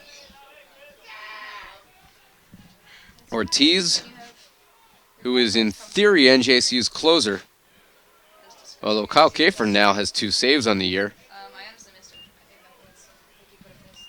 And the first pitch by Ortiz, who missed the majority of last season with an arm injury and has come back strong, as a called strike. Runners on first and third. A sophomore from Perth Amboy, curve wide. So Gustitis, the center fielder, 2 hits, hit by a pitch. He also grounded at the first, so he's 2 for 3. He has scored. Terry Burrow. I just tried so Ortiz deals. That's high. Dan's mom is watching the broadcast. Yeah, she's in the hospital. Not for herself, but she said that she heard that you said that it was one of the longest home runs. So 2 balls and 1 strike. And that's hit in the air. Right field. Mike Ramirez in right center as the ball was blown a little bit towards center. And Ramirez lined up, makes the catch. The inning comes to a close. So Jose Ortiz comes in, and he leaves runners on the corners to get Corey Nace off the hook there. No runs. And the Gothic Knights still have only allowed 1 run since the first inning. Alright, so no runs. In the 7th, no runs, no hits. There were 2 left on base. 7th inning stretch. Coming up in Jersey City, Game 2, NJCU and Stockton. It's 5-4 Ospreys.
Number 7, Jeff Schick. So, bottom of the 7th inning here in Jersey City. Still 5-4 Stockton. The Gothic Knights will try to begin mounting a comeback Left fielder, number 8. with 3 at-bats left. It'll be the bottom of the lineup here, the 7, 8, and 9 batters in this game. Nick Racino, CJ Pulsini, and Nick Legato. The Gothic Knights, all of their runs have come via the long ball. A 3-run home run by Lennon Gomez in the first inning, the first of his career. Ground ball by Racino. It's bobbled and then recovered by Hobbs, and he throws out Racino 1 away. If you weren't doing baseball, if you were doing softball. CJ Pulsini, now the batter, do it for the Gothic Knights. So a 3-run home run in the first inning by Lennon Gomez, the first of his career.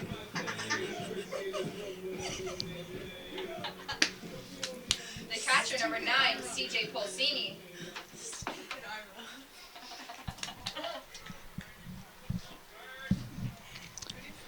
And it'll be CJ Pulsini stepping to the dish now, who's 0 for 2 today.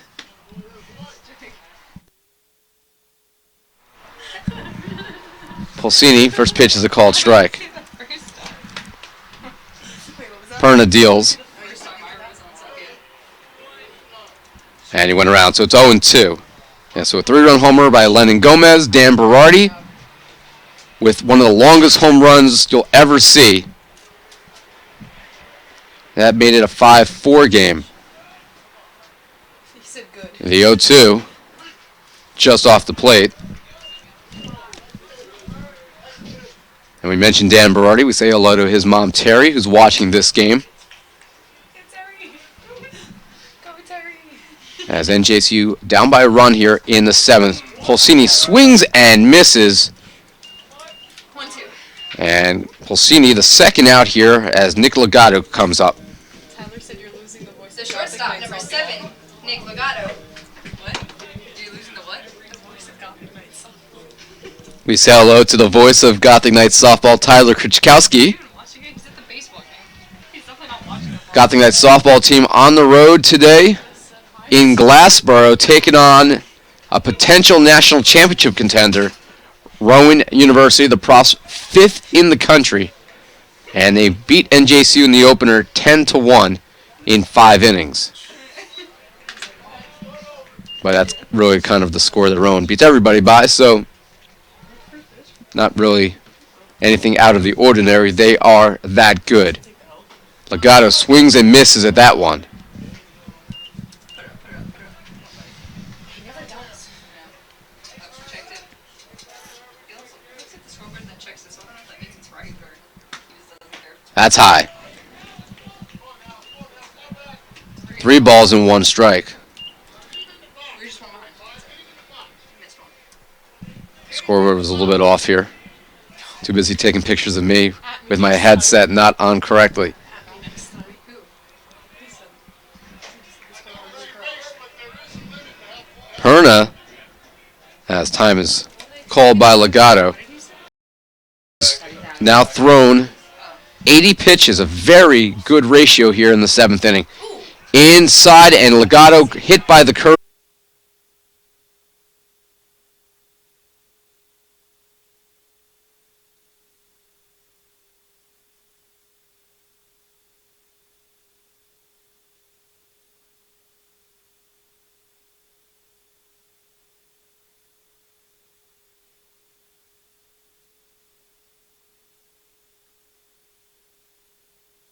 Stockton leads. Jose Ortiz out there for another inning of work. And it'll be DeCenzo, Swinkowski, and Piper, the 2, 3, and 4 hitters.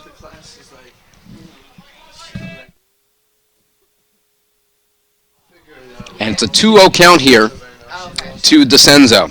Talk to that guy though. You might be able to do independent. Yeah. Oh no. Well O'Malley. 3-0. Mally. You might be able to do independent study.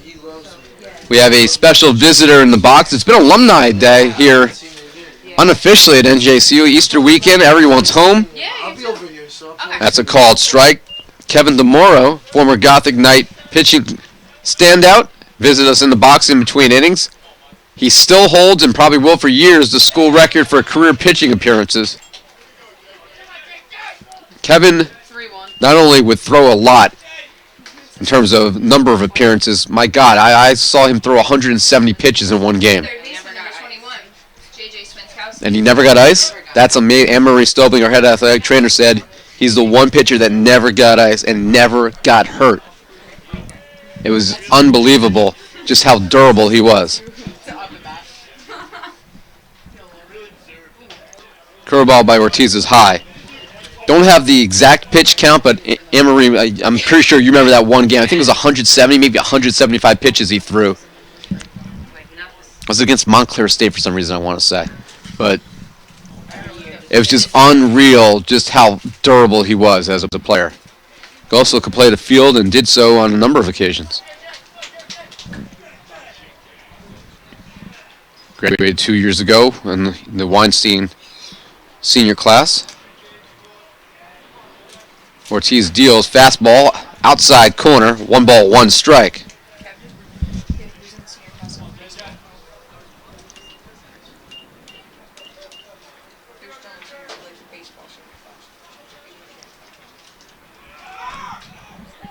There goes the runner. Throw to second is in time. Tag applied by Nick Legato. Perfect throw by C.J. Polsini. And they throw out DeCenzo 2-6. So one away now in the caught stealing. There's definitely a pitch there. Don't know what the pitch was. No signal from the umpire. I think it was outside, but I don't want to say officially. And it was a ball. We were waiting for Mike Beal to give us a heads up. That's fouled back towards us. Liz Danko did not flinch. Alyssa McGee's still very happy about that long home run. She also liked the Lennon Gomez home run, by the way, so apparently Alyssa McGee likes the long ball. Except when the other team. Then she's sad. As are we all. And Stockton has not hit a home run in this doubleheader. The Gothic Knights have 2. That is fouled off. And it remains 2-2. Anne-Marie Stobling, head athletic trainer, likes the long ball as long as nobody gets hurt.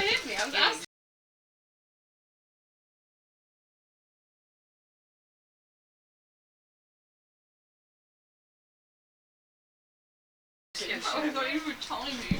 No, I'm asking. I thought you were clarifying that that's what you were talking about. No. Jose Ortiz deals. That's lined. Berardi leaps and makes the catch. So Dan Berardi makes a leaping catch. He didn't have to jump too high, but he had to leap to his right 2-2. and steals a base hit from Stockton Swinkowski, who's out now. Krichkowski. Give Tyler Krichkowski a shout out over there. The left fielder, number 20, Joe Piper. Liz Danko, our scoreboard operator, notes that Swinkowski sounds very similar to Krichkowski. They only have the final 6 letters.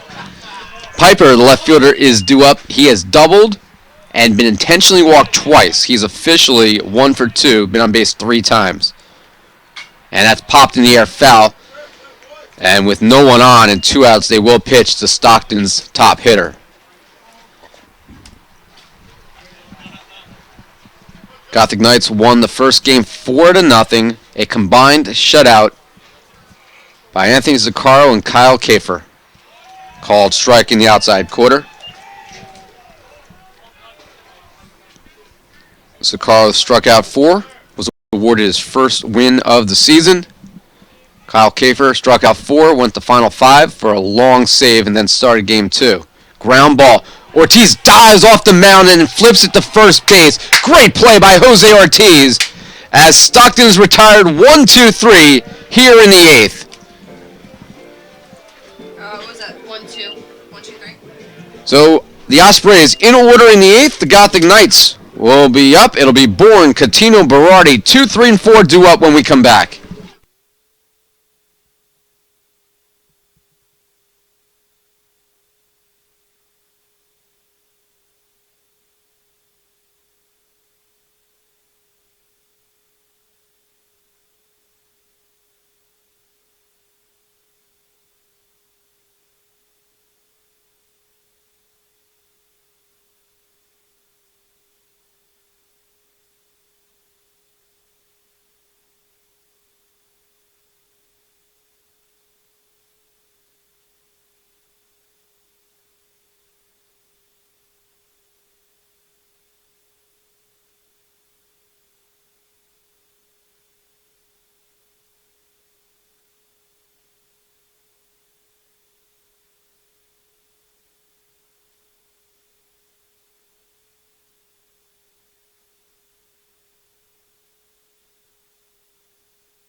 We are bottom of the 8th inning. The Gothic Knights still trying to make up 1-run deficit. They trail 5-4. Sorry, I just didn't say it fast, like too fast. Bourne, Catino, Berardi. I said NJCU. Fastball off the plate. 1 ball, 1 strike.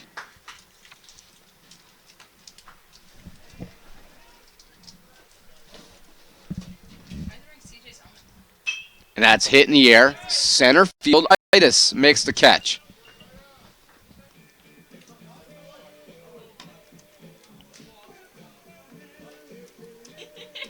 I really like this guy.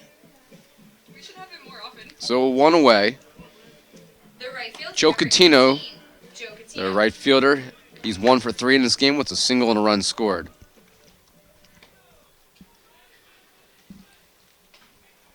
I like him. He's fun.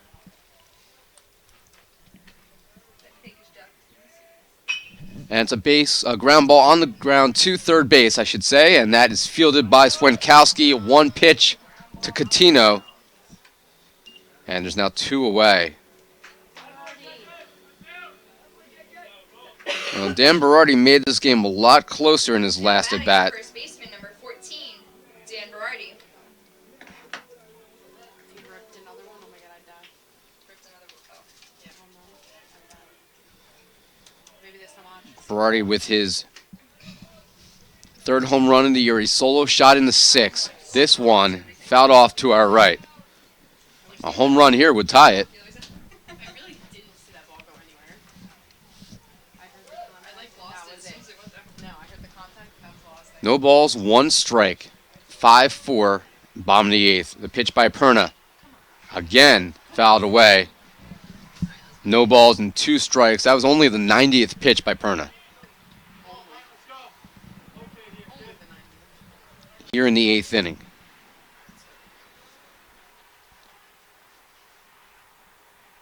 Perna setting up with the catcher, Reedy, and Berardi pops in the air. Left field blowing now a little bit towards the infield. However, Piper, no problem with that one. So Berardi flies out, and the Gothic Knights go in order here in the eighth. No runs, no hits, nobody left. It'll be the bottom of the eighth inning. I'm sorry, the top of the ninth inning coming up as we are through 8 innings. It's still 5-4. Stockton looking to add to.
Nick Laporta leading off here in the top of the ninth. First pitch, and popped in the air to right field. So one pitch, one away.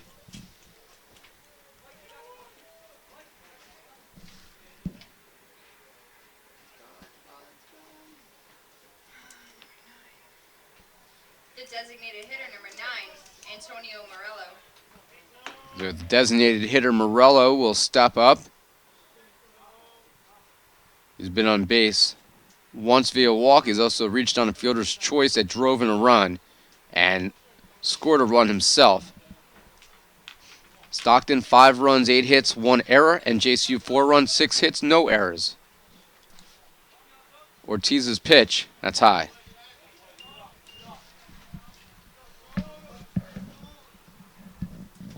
Everybody Nick was in the first game.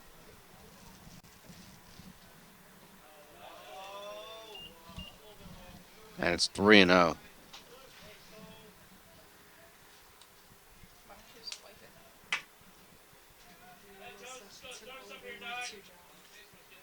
Two jobs. What's the second job?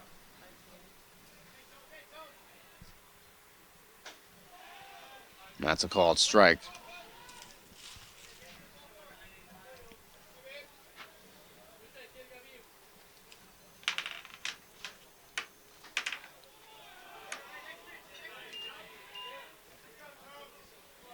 And it'll be 3 balls and 2 strikes here. So, like, I've been doing all the baseball games as long as he's, like, basically almost as long as he is.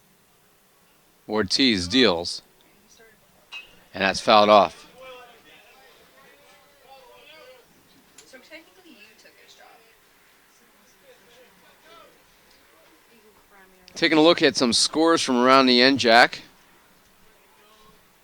First of all, the pitch by Ortiz fouled away again. First in Union, Kane in the bottom of the 7th inning leads William Patterson 9-2. Kane won the first game 8-1. And that's ball 4. So Ortiz misses on a curveball wide. And 1 man on with 1 out will bring up the catcher, Reedy. The catcher, number 8, Garrett Reedy. In Camden, Ramapo leading Rutgers Camden 4-3. That game is in the top of the 6th inning. So, if I need like, making sure that I don't In Glassboro, Rowan on top of Rutgers Newark write his name. in the bottom of the 4th, 10-4, and 2 runners are in scoring position, so they're looking to add to that. On the 1-0 pitch, hit in the air, center field. Now Ramirez has to come in on it and makes the catch. Loses his hat again. much hair.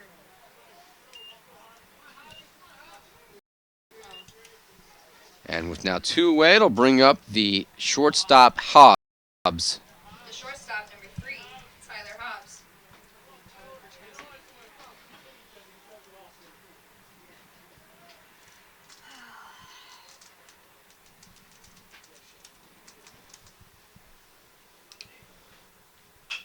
That's a ground ball, foul.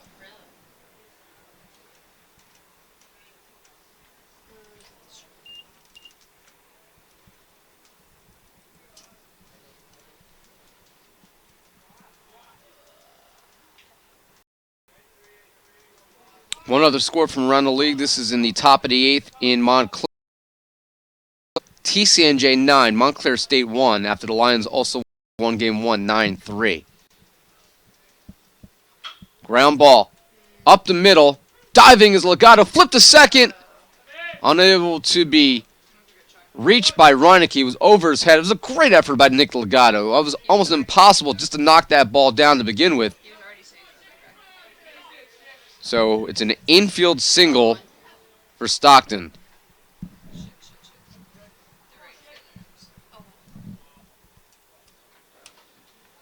So single up the middle. Morello to second base, 2 outs, and they'll be meeting at the mound here with pitching coach Nick Cesare.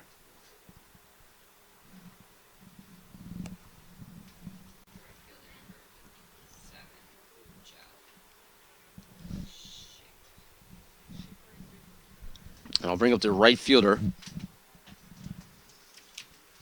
And I'll be Jeff Schick, who came in as a pinch hitter and walked in the 7th and then remained in the game defensively. Jeff Schick. Schick still looking for his first career hit. Going to have a pinch runner at second for Morello, DH. Kobe. And it's going to be Kobe Sutherland. He's a freshman utility player out of Cherry Hill East High School in Cherry Hill, New Jersey. Pinch running, number 1, Kobe Sutherland.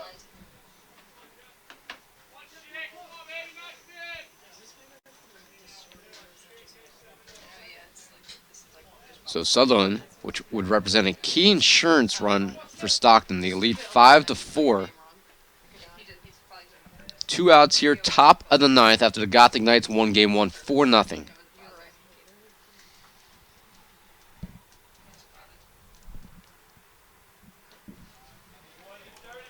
Looking ahead to the bottom half of this inning, it'll be Lennon Gomez, Mike Ramirez, Nick Rossino. Gomez has already hit a 3-run homer today. He'll lead off.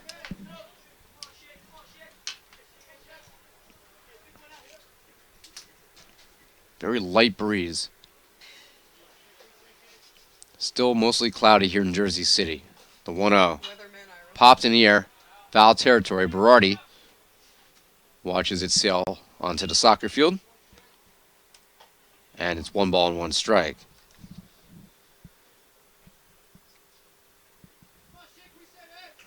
Currently 61 degrees. Tomorrow it's supposed to be 84. Just because I'm with you, I'm a hater.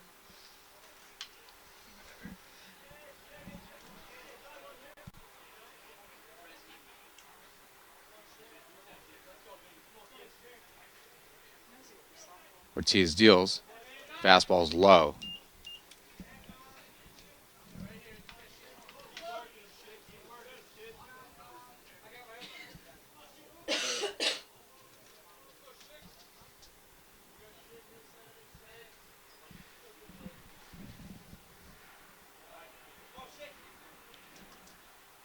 That's fouled off again, this time well onto the soccer field. Lands right behind the softball outfield fence on the right side of the complex. Sure. I mean, I appreciate you were looking down. You really see it. No, you're gonna get another emoji text.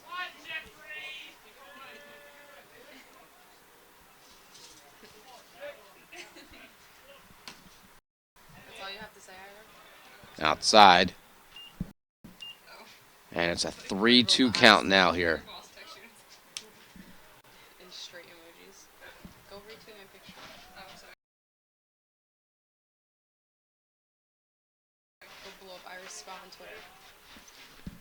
5 runs, 9 hits.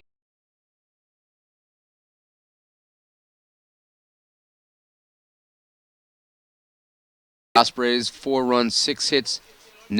No errors for the Gothic Knights. They need to win this game to get themselves back in the NJAC race. Their other win prior to the win over Stockton today was against 25th ranked Kane.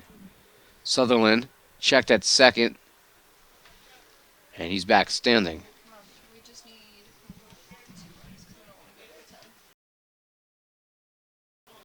Me freaking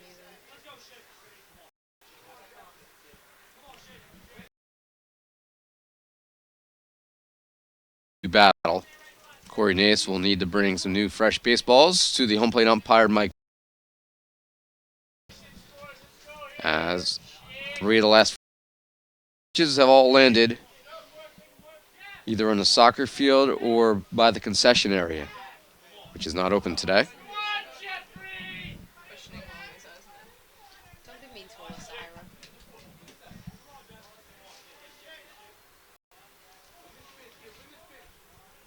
Ortiz deals, swung on and missed as Schick is struck out looking, or swinging I should say, to end the top of the 9th inning. Hobbs and Sutherland are both left on base. He ran out. He's like, yeah. No runs, 1 hit, 2 left. Last chance for the Gothic Knights coming up. They trail 5-4.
Ira, when's your birthday?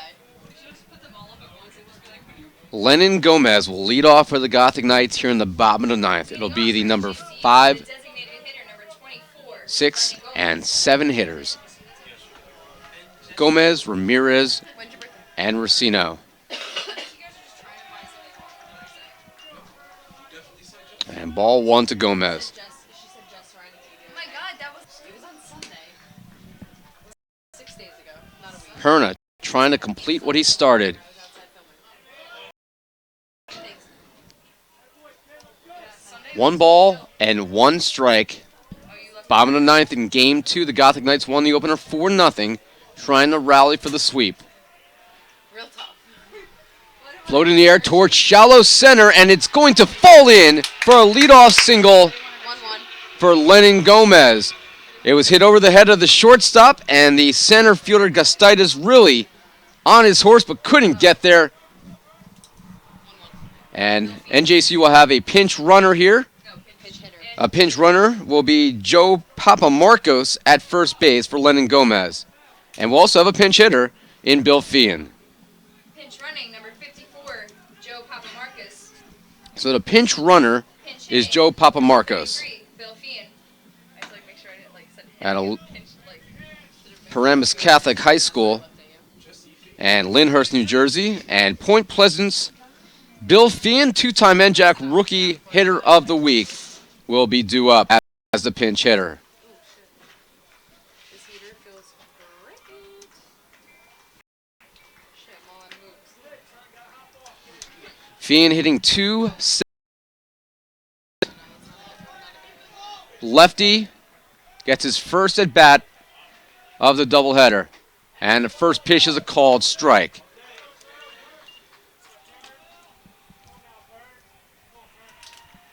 Perna has allowed 7 hits, 4 runs, struck out 5. No walks. He's hit 2.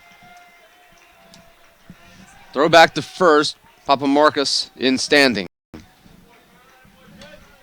Gothic Knights with 3 runs in the bottom of the first on a 3-run homer by Lennon Gomez. Slow roller in front of the plate. Papa Marcos to second. Fian with the ground out, a productive ground out as the tying run now in scoring position.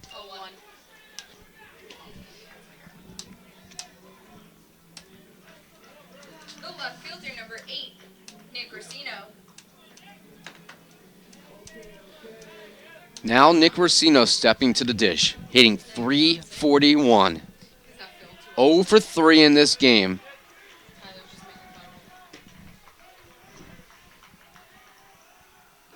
Low.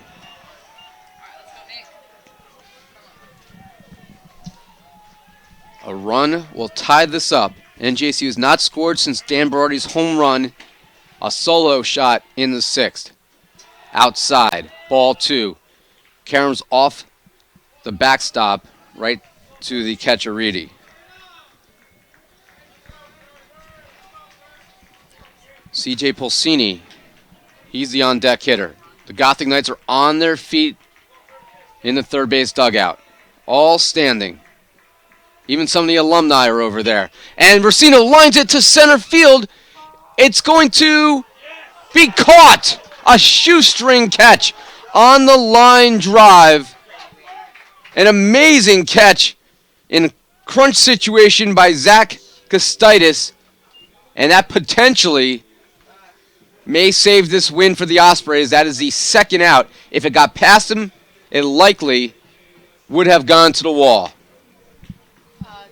The catcher, number 9, CJ Polsini. Come on, CJ. Just get on base. And now the last chance for the Gothic Knights. It's low. Polsini's done well with 2 out counts. You and Tyler aren't friends anymore because Check swing. It's inside.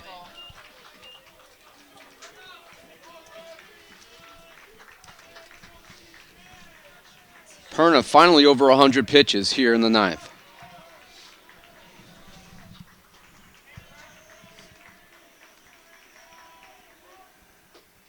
Called strike, 2-1. Polsini 0 for 3 in this game. Grounded to short, flew out to left, and struck out swinging. He's hitting .260.